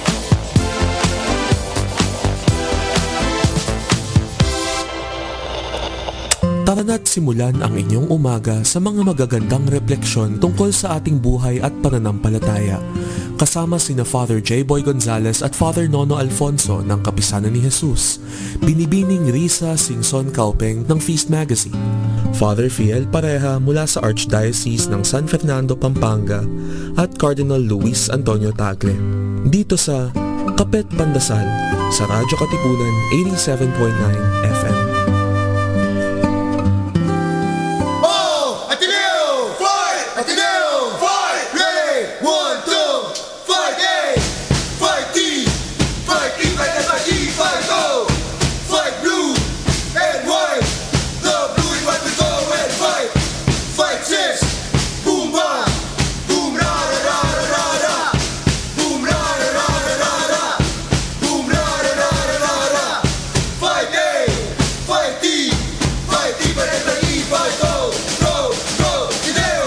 This is Radio Katipunan 87.9 FM, the voice of the Blue Eagle.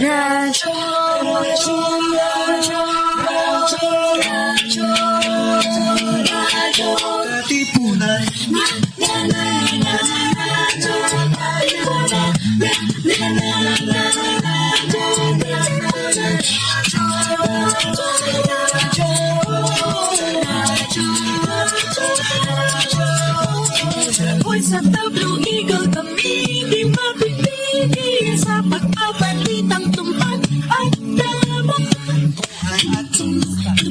Sa labas ng eskwela, ibibida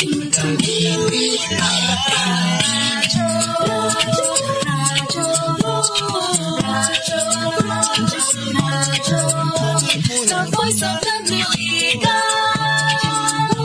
the voice of the Blue Eagle. Tawag ni Ignacio, Katipunero sugat por todos sa kayo, uno at uno. Lipag na Blue Eagle, hindi na blue and white, one big fly. Radyo,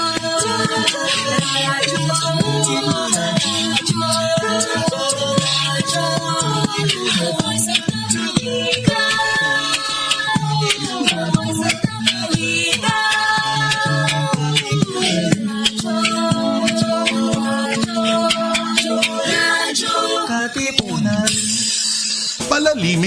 kamalayan sa mga isyong napapanahon, makisangkot at makiisa kasama ang simbahang lingkod ng bayan, ang Socio-Political Apostolate ng Kapisanan ni Jesus. Ito ang Kwentuhang Bayan mula alas 11 ng umaga tuwing Biyernes dito lang sa Radyo Katipunan 87.9 FM. Dahil naniniwala kami na posible ang isang mas mabuting lipunan at maaari itong simulan sa isang kwentuhan. Radyo Katipunan 87.9 FM. You pick it, we play it. This is Request 879. On Radyo Katipunan 87.9 FM. Pagbati po mga Katipuneros, this is Cardinal Chito Tagle. Join me every week on the Word Exposed on Air, here on the voice of the Blue Eagle, Radyo Katipunan 87.9 FM, the Ateneo Campus Radio. The voice of the Blue Eagle, Radyo Katipunan 87.9.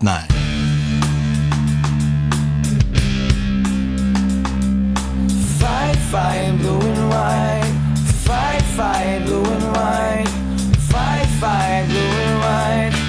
Fight. Radyo, radyo, radyo, radyo, radyo, radyo, radyo, Katipunan. Radyo, radyo, radyo, Katipunan. Radyo, radyo, radyo, Katipunan. Radyo, radyo, Katipunan. Mga Katipuneros, it's time to level up! Your talk variety program showcasing the best in media and other fields.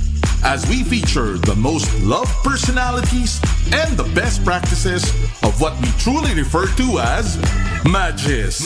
Together with multi-awarded multimedia guru Mr. Noel Ferrer, let's all level up every Friday from 3 to 6 p.m. here on Radyo Katipunan 87.9 FM. Okay, we're back on Level Up and we're here to assess the things that just happened. We just had a good discussion with the organizers of the Feb 25 or the EDSA People Power 40 People Power Revolution commemoration. But joining us here is our station manager, Justin Pantino, who's also with JMM, Jesuit Music Ministry. Ano yung tawag doon? The show? The JMM Radio. And now Lester Mendiola, who's also here with us to assess what happened. Looks here also as good. Parang someone from a different perspective. How was the discussion? How was the discussion we had earlier? I think it's good because everybody get to express their, what they have in mind. And that's what I think the blessing of democracy is. Yeah. We are always entitled to our own opinion, and I'm in no position to judge you, but I have to respect you. So that's what happened a while ago. So they have their different takes. And I'm happy because at the end of the day, parang the goal is somehow the same. Parang they have just different That's true. Different expressions on how to go about it. Lester, ikaw, you'll be part of the celebration, but how do you see the whole thing on a bigger picture? I think kanina yung discussion, we all want the same thing. That's true. That's true. We want isang maayos na bansa. Tama naman. Pero tama naman. siguro iba-iba yung pinanggagalingan natin. Tama. Church, students, di ba? From iba-ibang sector, kung ano yung from local government. Yeah, that's true. Yeah. Pero it's still hopeful, no, that at least people now are organizing again. Yun, hindi ba ganon?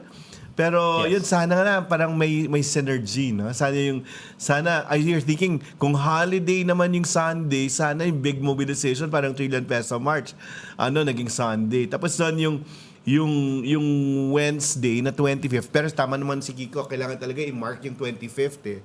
So kailangan din i-celebrate talaga. So Justin, ikaw, as someone observing all the people power programs, no, here in the Jesuit JESCOM, Well, yun nga din po kasi siyempre we're also doing our own here in our RK. Yeah. So you can say na parang okay, we have our own, we have yours and parang but at the end yun again just re-echoing Very what they Filipino said. society, no? Parang oo nga, we're doing our own. Exactly. Pero re-echoing what they said, we all will arrive in the same kumbaga the same goals then. So ang importante nga at the end of the day is we are unified with one goal. Which is anti-corruption pa rin. Anti-corruption pa rin, no? Pero yun din, yung hindi Honesty talaga in government. nakakalimot pa rin. Hindi pa rin nakakalimot doon sa kahalagahan That's kung bakit nangyari yung event na yun and kung bakit talaga nating pinaglalaban yun hanggang ngayon. So EDSA People Power Revolution is an exercise of remembering. Yes. It should always be that eh. Okay. Lester, ikaw, ano yung gain? Parang what do you wish to remember as we celebrate the 40th anniversary? Well, a lot of things. Pero siguro, yung pinaka on top of all of those things is yung freedom. Kalayaan, I think is very important. That's true. People don't realize that they are able to enjoy social media and they're able to speak freely because of democracy. Dahil, di ba, natalo yung diktadurya. So, hindi controlled ng state yung... Yes, oo. Parang mahalagang balikan yung kasaysayan na yon. Mahalagang alalahanin at saka ano na yung relevance niya at the present time. Look, ikaw, what do you think is the biggest gain that we have now coming from EDSA 40, the People Power Revolution? I think the big gain, at least for me, now we see that the power always resides in the people. That's true. And that's true. No matter who will sit there. We forget that. Yeah, and who will sit there would always be answerable to them. Answerable to the people because this is a government to the people, by the people, for the people. That's And true. there are representatives or they work for us. Yes. Diba, Tama yung sinasabi mo, tayo nagsisweldo sa inyo. For example ako, you guys are paying my salary, di ba? Which they keep on forgetting. That's true. Exactly. But kasi we forget also to be vigilant. Pinapabayaan, when they're in position, parang, sige, bahala na kayo. And we take on our lives too, di ba? Parang, bakit ba sila nakakapagnakaw? Kasi, pinapabayaan natin or walang pushback. And it's only now when we were so insulted with the amount of money being stolen from us, saka talaga riveted yung mga tao. How do you feel about it? Well, it's sad, because I know a lot of good people in the government. I work with them on a daily basis. Some of them are my good friends. Pero somehow, from the perception of the public, it seems like the whole government is not doing well. Pero true. This is one of the case where perception is as important as reality. That's true. It doesn't matter if what I'm seeing is, I know a lot of good people in the government, but the people should have that trust. And I think people like me who work for the government, we have this implied duty to say, wait, not everybody. I know a lot. It's just that, there are some people like that, but not everybody. I hope dapat patanggal din. I hope a lot of good people. Actually, si Sir, a while ago, I was impressed. I was like, oh, he's a teacher and he's telling his students to work for the government. Kasi he was in government. Because he was in government. Tapos sabi niya, when there's a change of government, parang he left. And I can see one good person in the government can do so many good things. That's true. Imagine if there are a lot. This government will be really great. Napaka-selfish kasi hindi malaki yung sweldo niyon, no? Oo nga. Sorry. Go, Lester. I think mahalaga din na paigtingin yung mga institution natin ngayon. That's true. Para church, schools, di ba? Tsaka yung mga institution natin, yung mga natin media, sa government, di ba? Para walang mag-abuse. Totoo yun. Diba? And yung checks and balance nandun talaga. Yeah. And so, how do you think the celebration will be this weekend? Parang, Ako parang nananalangin ako na sana na lang parang maging curious yung mga tao and be there and be part of it still. Yun nga, hopeful din. Kasi I think, I believe that at nasa social media naman, kung hindi man makadalo ng live, at least people can monitor. I mean, again, with the current situation we are now and with the calls for talagang for people to be out there, I think I'm hoping that people will really be out there in these coming days and, join us in remembering, we'll talk about it more. Lester, can you launch one of your music videos? Ito yung Kalya, yun ba yun? Or what are the songs? Bagong kinabukasan mo na siguro. Kinabukasan. Talk about this song and then how did it come about? Yeah, so we're releasing a new album to commemorate the 40th anniversary of EDSA. Okay. We want to do some, nostalgia about the people Yun power. talagang kinakapitan ng mga tao, nostalgia. But also, we want to respond to the current situation of our country. So, the EP is called Pag-aalaala. Pag-aalaala. Na nasa social media, nasa Spotify na. We're releasing the entire EP on Monday. On Monday, yeah. Okay. Last Friday, we released our first single called Bagong Kinabukasan. Which is this. Written by Noel Cabangon. So pakinggan natin si And Noel Cabangon will be in EDSA Shrine on Sunday and might be performing this. So let's listen to this song.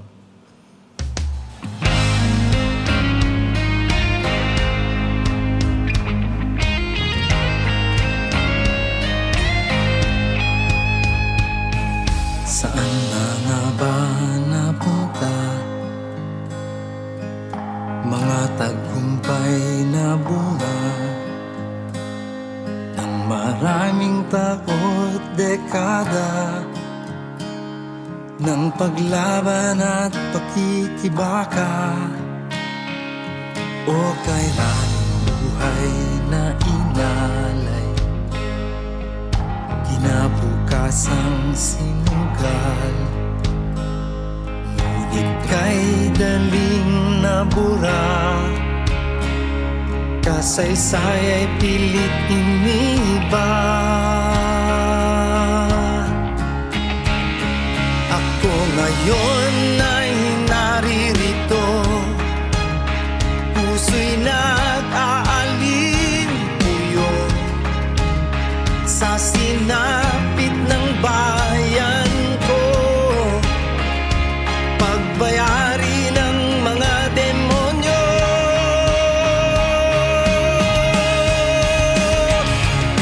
Bangon, laban, tumungo tayo sa lansangan, sugod, laban, baguhin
That's Bagong Kinabukasan by Noel Cabangon, written by him. Yes. Also, so we expect him to be performing that sa prayer rally on Sunday sa EDSA Shrine. Lester, kumusta naman yung reception so far ng mga kanta? Well, are they able to approximate that EDSA feeling when we had Handog ng Pilipino and yun magkaisa? So far, sana yun yung hope, di ba?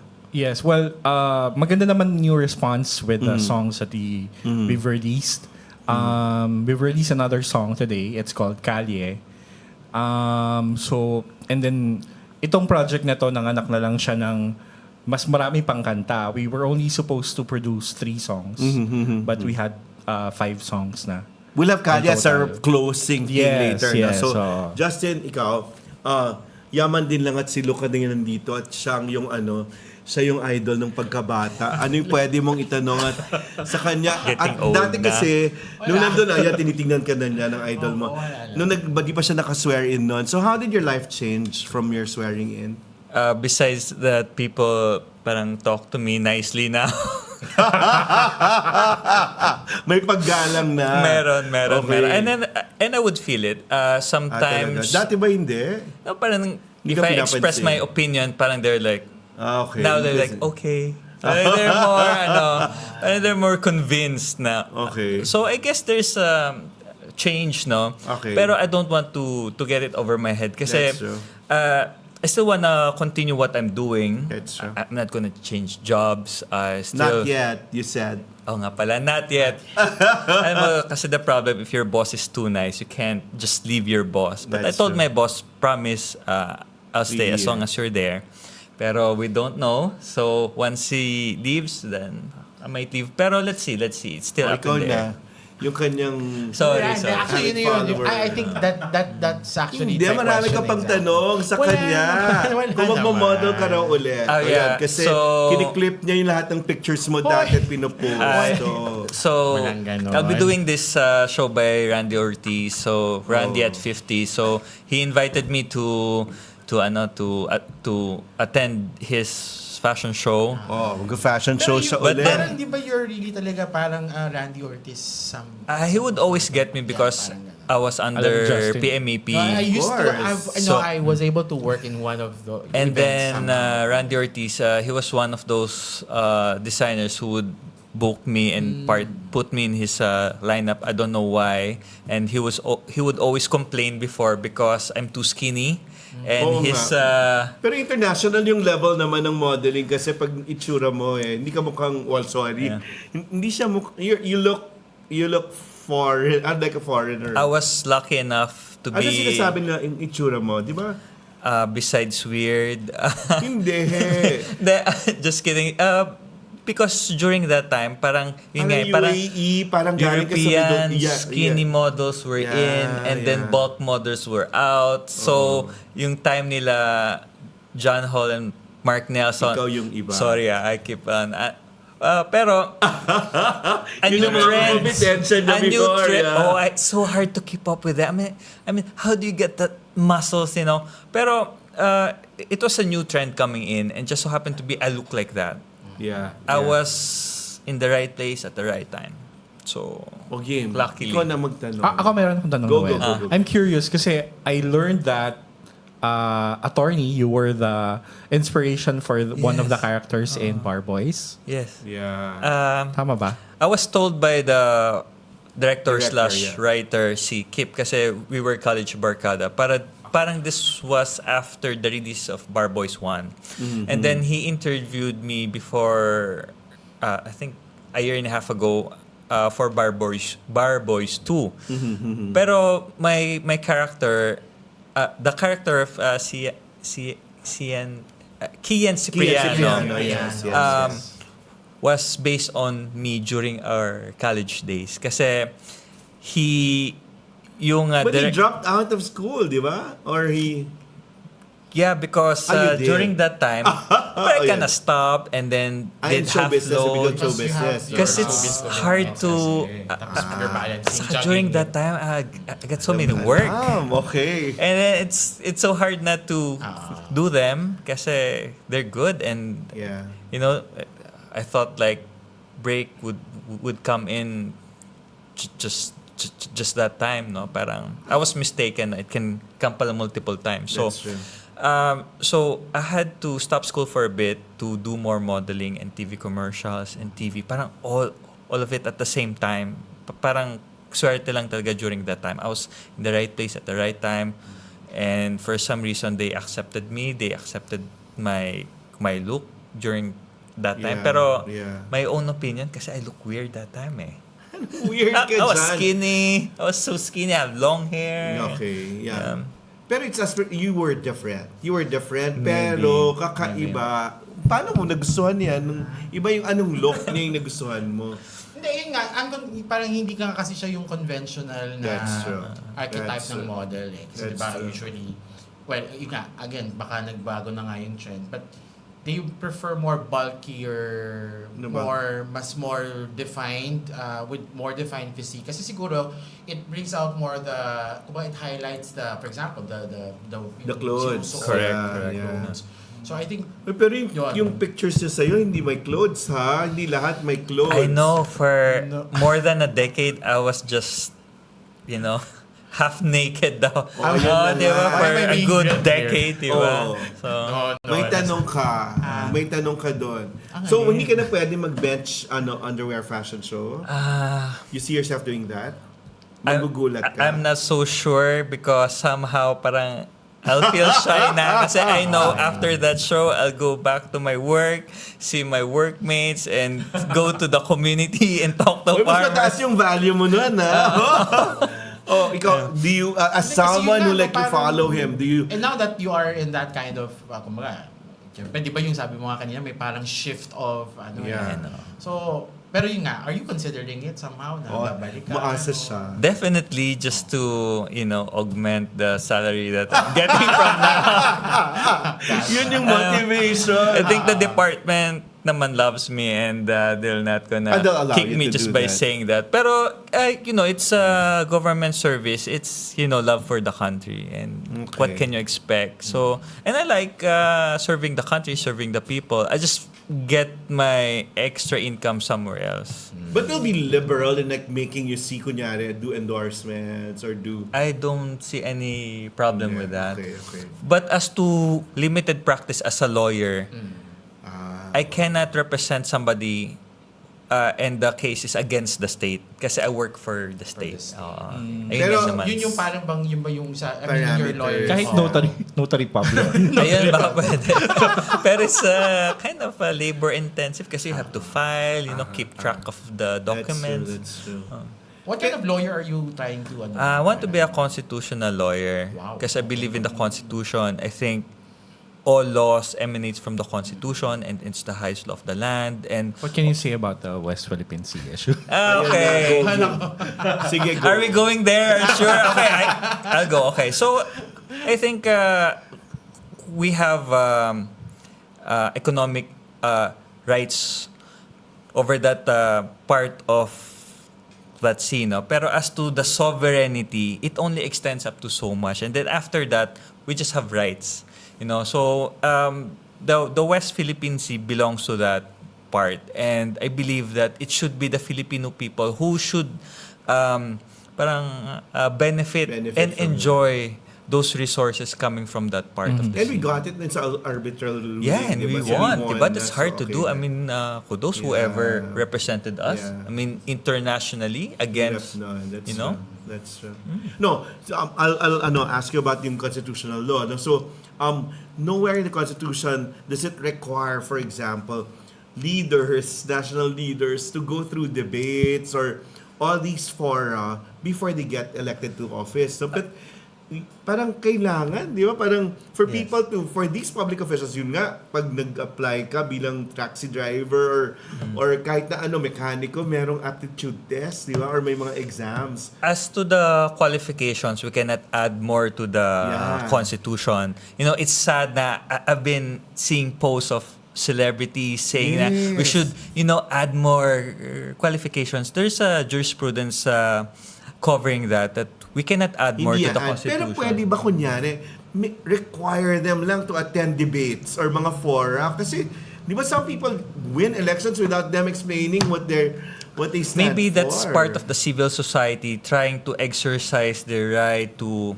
information by maybe asking like platforms like this or siguro pwedeng Comelec like yung magano nun. or Comelec to host or media, or media, how you know, they can make people accountable. And it's very hard for an ordinary person to run for public office because it's becoming a popularity contest. Yeah, that's true. And not only popularity contest, but those who have money. But there are a lot of. Ako kasi I work for the government, and when I first entered government, so feeling ko matalino ako kasi I'm studying law. There are a lot of brilliant people, as in a lot. And I look like amateurs to them. And I think they'll be good leaders, no? Pero for them running for public office, they'll never win because nobody knows them and they don't have the resources. So I think it's there should be a platform where people like them can speak up. That's true. Kasi, for example, somebody who has money and influence, they cannot win with to people like them kasi they're so their knowledge of how the government works is so deep, and until now I'm learning from them, and like kudos to these guys, pero sadly nobody even knows them. Sana these are the people who get the government serve. Ito yung mga career officials, no? Yeah. Na parang naging expert na rin sa government work because of their tenure. Saan papunta yung government work mo? As far as my budget can go to feed my dogs, because eventually I'll run out of money to feed my 2 pit bulls. Pero as of now, I'm enjoying. I'm learning a lot. There are some things you learn in school, and there are many more, like an ocean more na you learn outside. So I'm learning a lot, and I'm able to apply what I studied in school. Maybe because one of the reasons nga feeling ko na I passed the bar kasi I was already applying what I learned eh. So when I was answering the bar exam, maybe I was answering it from a more practical point of view. So and I'm enjoying it. I'm learning. I hope I can contribute more to the farmers, fisher folks, because I don't fight by the sword. I fight by the pen. So, mga rulings, policies, how can the government in the GAA provision can be downloaded to the farmers, fisher folks, and we do the guidelines. A while ago, I was discussing the guidelines. We're having a new guidelines approved. So, it's fantastic kasi I would always put social provision somewhere. That's true. And if you look at past 2024 guidelines, seldom you see that. Pero 2025 and you see the word social justice. Ikaw yun. Ako yun. At least the contribution. Yes. No? So, other questions? After mo mag-swear in, ano na bago? Aside yun nga, kita mo yung mga tao regard you better. What else? think I have parang I felt na I have more responsibility to act proper, to present myself better, and parang I have extra duty to the people. You have more time for yourself already? Hindi, parang mas Di pa less. rin? Wala na? Mas busy ka ngayon? Yeah, because they gave me more work. Siguro because they know, okay, he's a lawyer now, so let's ask him to do all this. the time na wala ka sa office. I was there but mentally absent because I was reading my reviewer. Na ngayon sila bumabawi to give you more things probably, to do. pero okay lang kasi without their support, I don't think I'll pass the bar. I'm on my grade at the bar. Huwag mo na sabihin. Dapat na-impress na sila sa'yo, no? I did good. I passed. Time to socialize. Are you available? Like, kunyari, are you available to date or something? Are you in that? Yeah, I think... Matanda ka na, no? Yeah, I think my Hindi natin next... siya magsabi the last time. Oo, pwede na. My next, parang this new chapter of my life is, to have a family. Okay, and, at least may ganyan. Okay. I'm kind of excited picturing that in my mind right What now. do you think, what are your qualifications for a would-be partner for that family? Okay, this is what I learned when I was in modeling and I was doing TV. Eventually, looks fade. And you'll end up with a crappy attitude. So, sorry, I didn't know na I'm supposed to say that on air. Pero I'm sorry to the viewers. Somebody you can get along with, you know, somebody na probably you've known since way back and you Are people reconnecting with you since before? Talaga? Like, artista? No naman, like just models. Not even. Like, talaga? Yeah, people from way back. So meron, interesting. May prospect ka na. Hindi ka din sabi nila, titingnan mo yung yearbook mo, sino pa yung available. Na ganun ka ba? Probably not in my yearbook. Okay. So meron. Yeah. But you cannot now share what you don't have. So dapat ikaw din, you have your cup full. So ready ka na to have. Kasi hindi ka na abolido sa law school. I'm 42 now. Just imagine if I get a kid at 44, by the time that kid becomes 18, how old am I? At saka paano kung 42, 43, risky na rin yung... So, you have a penchant for younger people ba? Ikaw? You want someone younger? No naman. I'm okay with somebody who's close to my age that I can relate with. Okay. Kasi for me now, what's more important is, you know, getting along and trying to see yourself with that person for... Kailangan may kid? Not necessarily. May ganun ka na rin. Kasi may pitbull ka? Yeah, kasi I have 2 pit bulls, you know. They compete for attention. Okay. Ano pa yung concerns mo now? Now that you're like, nakapag-swearing ka na, lawyer ka na talaga. Okay, I have to get out of the hermit mentality because when I was studying, I just have to put myself in the room, dedicate hours and hours so of you have studying. More time for socialization. Yes, and to put myself out there. Kasi what's the point of yourself out there? That's why I'm here at your show, diba? Okay. What's the point of being a lawyer if That's true. you're just gonna confine yourself in a small... So you're open to like taking on, kung hindi man constitutional law, if people will ask you advice or something, pwede. Ang dami na, pero sadly pro bono. So pero I need to learn how to ask for legal fees. Professional fees, no? Professional fees, di ba? How do you do that? Ikaw magsasabi? Yes. Or the office? Me. Kasi hirap nun. I'm in my personal capacity as a lawyer. Okay. Lester, kayo naman magtanong. Game, natanong ko na yung mga 42. So alam niyo na 42.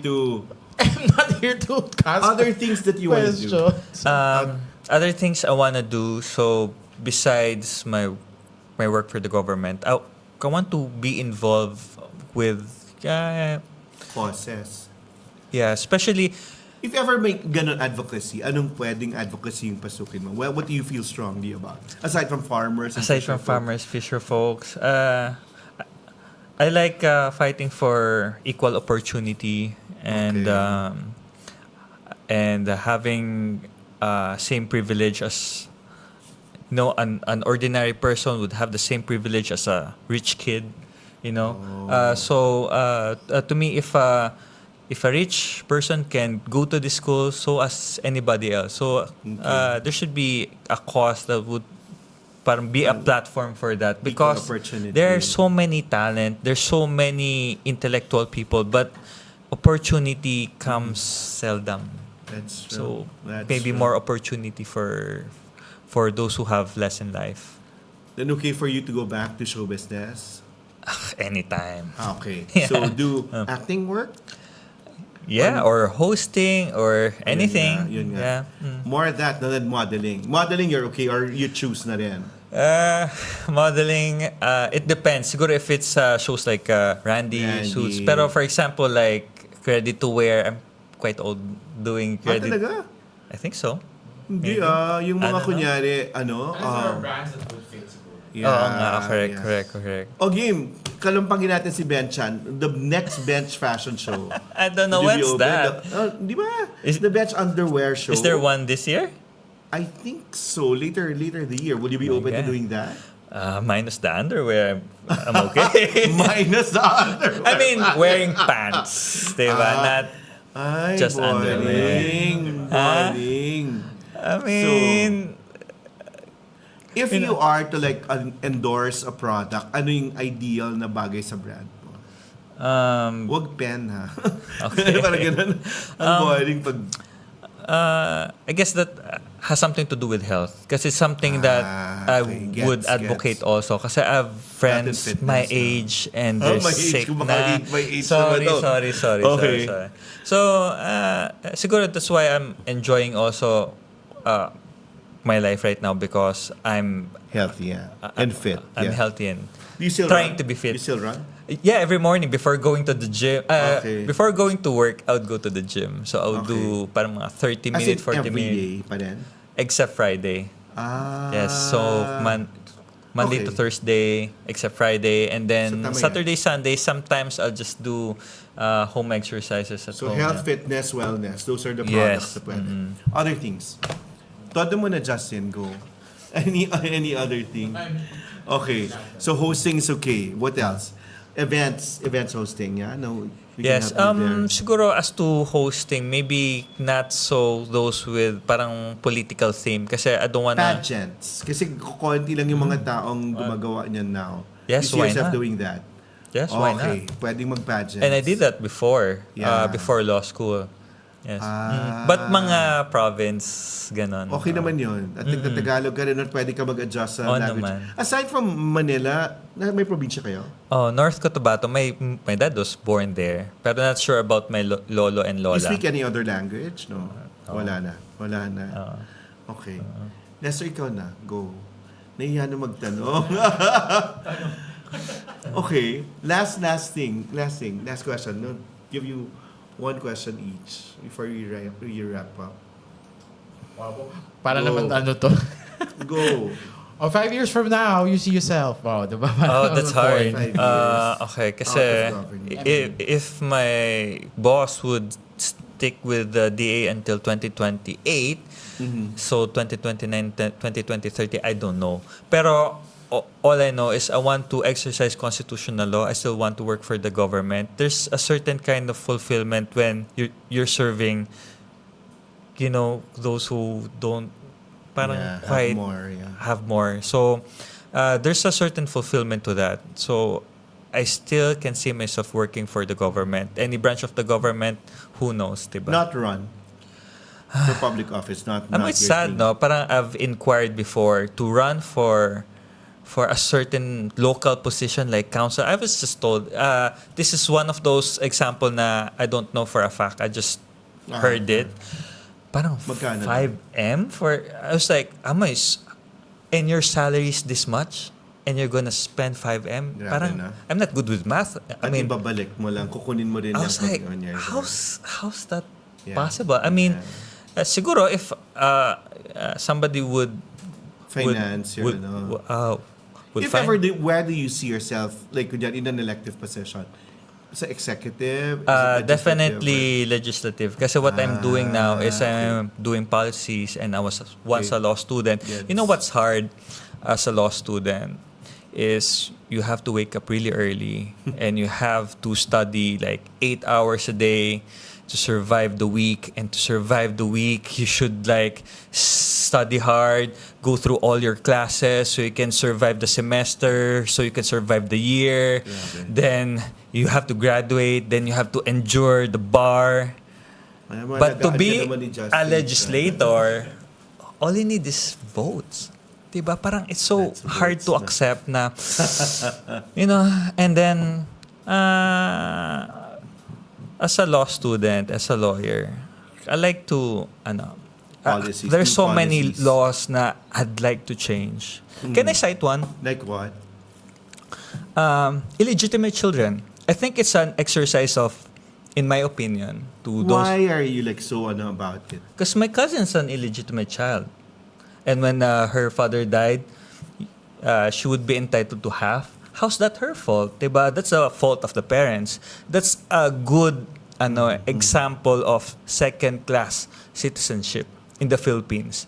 Parang no politician said that ever. That's diba? That's I mean, to me, like, when I saw it happen to my cousins, like, I don't like... na mag-aayos niyan. And there's so many of that scattered in the basic fundamental laws of the Philippines. Parang hindi naman nila ginusto, no? Oh, so for example, our revised penal code, substance-wise, okay naman. But form, kasi there used to be Spanish speaking. It used to be Spanish penal code. So it was translated to English. So how they translated it, so for example, smuggling is illegal. They would put the introduction of these articles to these islands. Diba, parang, can you just say, smuggling is illegal? Yeah. Diba? Yeah. 3 words. Yeah. And how hard is that? Can you just, not substance, form. Make it easier for the people to understand. Then you'll expect we have all these high crimes.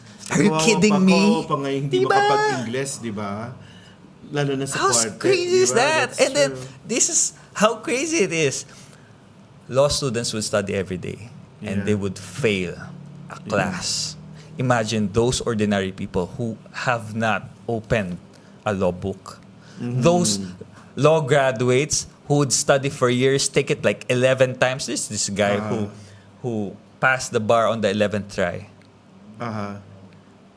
to practice law. And imagine ordinary people can follow the law. So how's the application of Article 3 of the Civil Code? Ignorance of the law, excuses no one. Really? Diba? Uy, pero may nag-text. Sure ka wala kang illegitimate child? Wala. Yung Wala ka dog na- ko wala ka to naiwan, a neighbor's wala kang dog, naiwan, baka meron. Wala?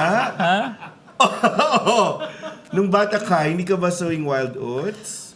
I don't know, I was pretty nerd back then. Nako, sabi merong nagsasabi. That's just you. Are you kidding me? No, I'm just kidding. Anyway, but but there's a bright future ahead. At least we're so excited as to the many possibilities for you to do media again. Yeah. So meron kang someone represents you the media, no? So sa acting and all.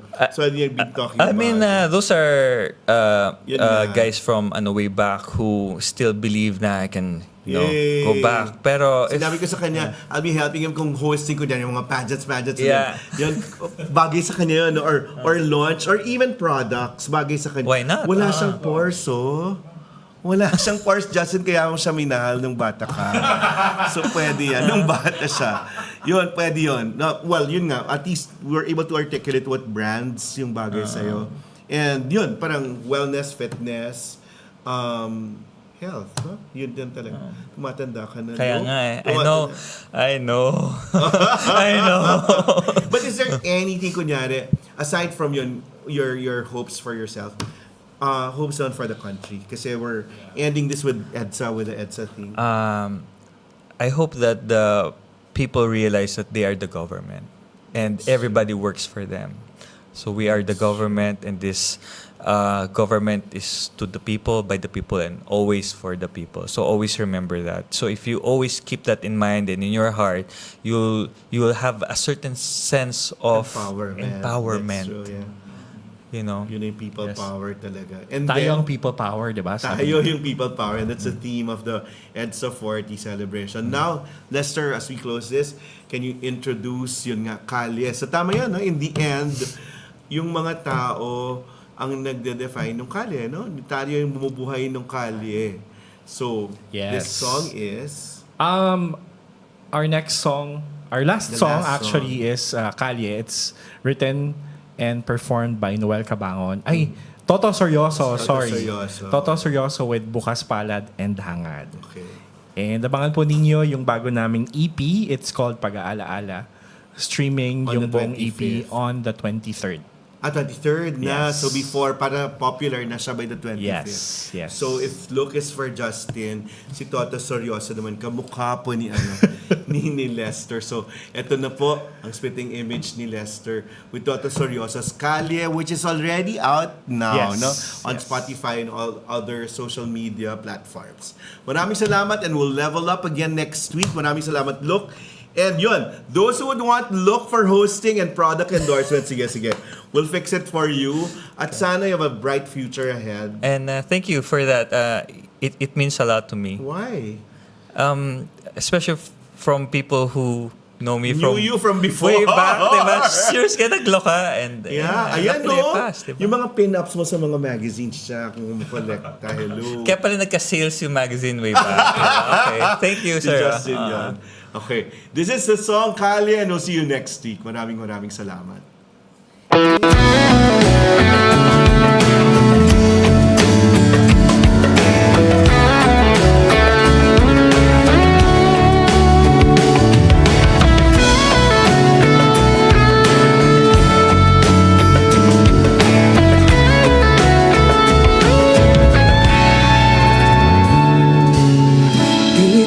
Sa kalyeng ito, nagbago ang kasaysayan. Dito sa kalyeng ito, inalay luha at dasal. Diway namulat sa liwanag, katotohanan ang naging sandata. Lumipas man ilang henerasyon, hanggang ngayon dito pa rin nagtitipon. Isigaw mo lang ang dinaramdam, manindigan tayong buong tapang. Isigaw mo lang lahat ng galit mo, sama-sama tayo sa pagtindig. Whoa,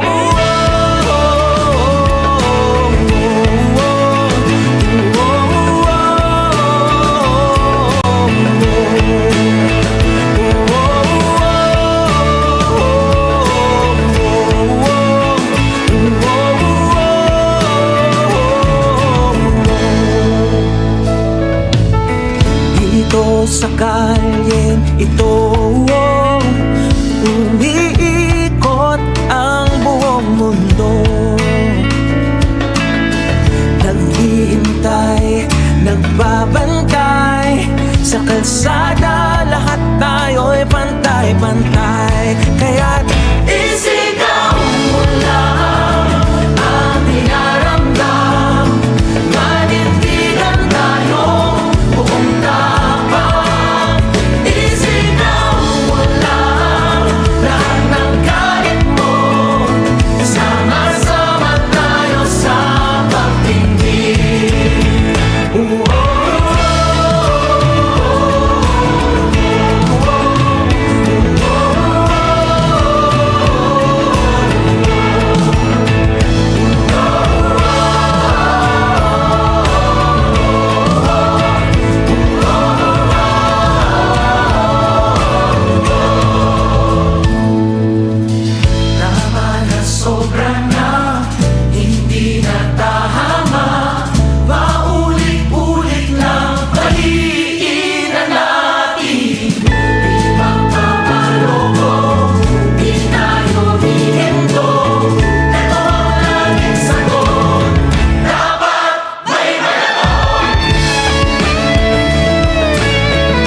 dito sa kalyeng ito. Sisibol ang pag-asa.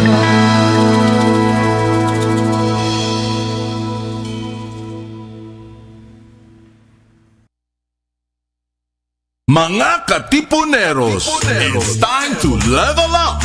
Your talk variety program showcasing the best in media and other fields. As we feature the most loved personalities and the best practices of what we truly refer to as Magis. Together with multi-awarded multimedia guru Mr. Noel Ferrer, let's all level up every Friday from 3 to 6 p.m. here on Radyo Katipunan 87.9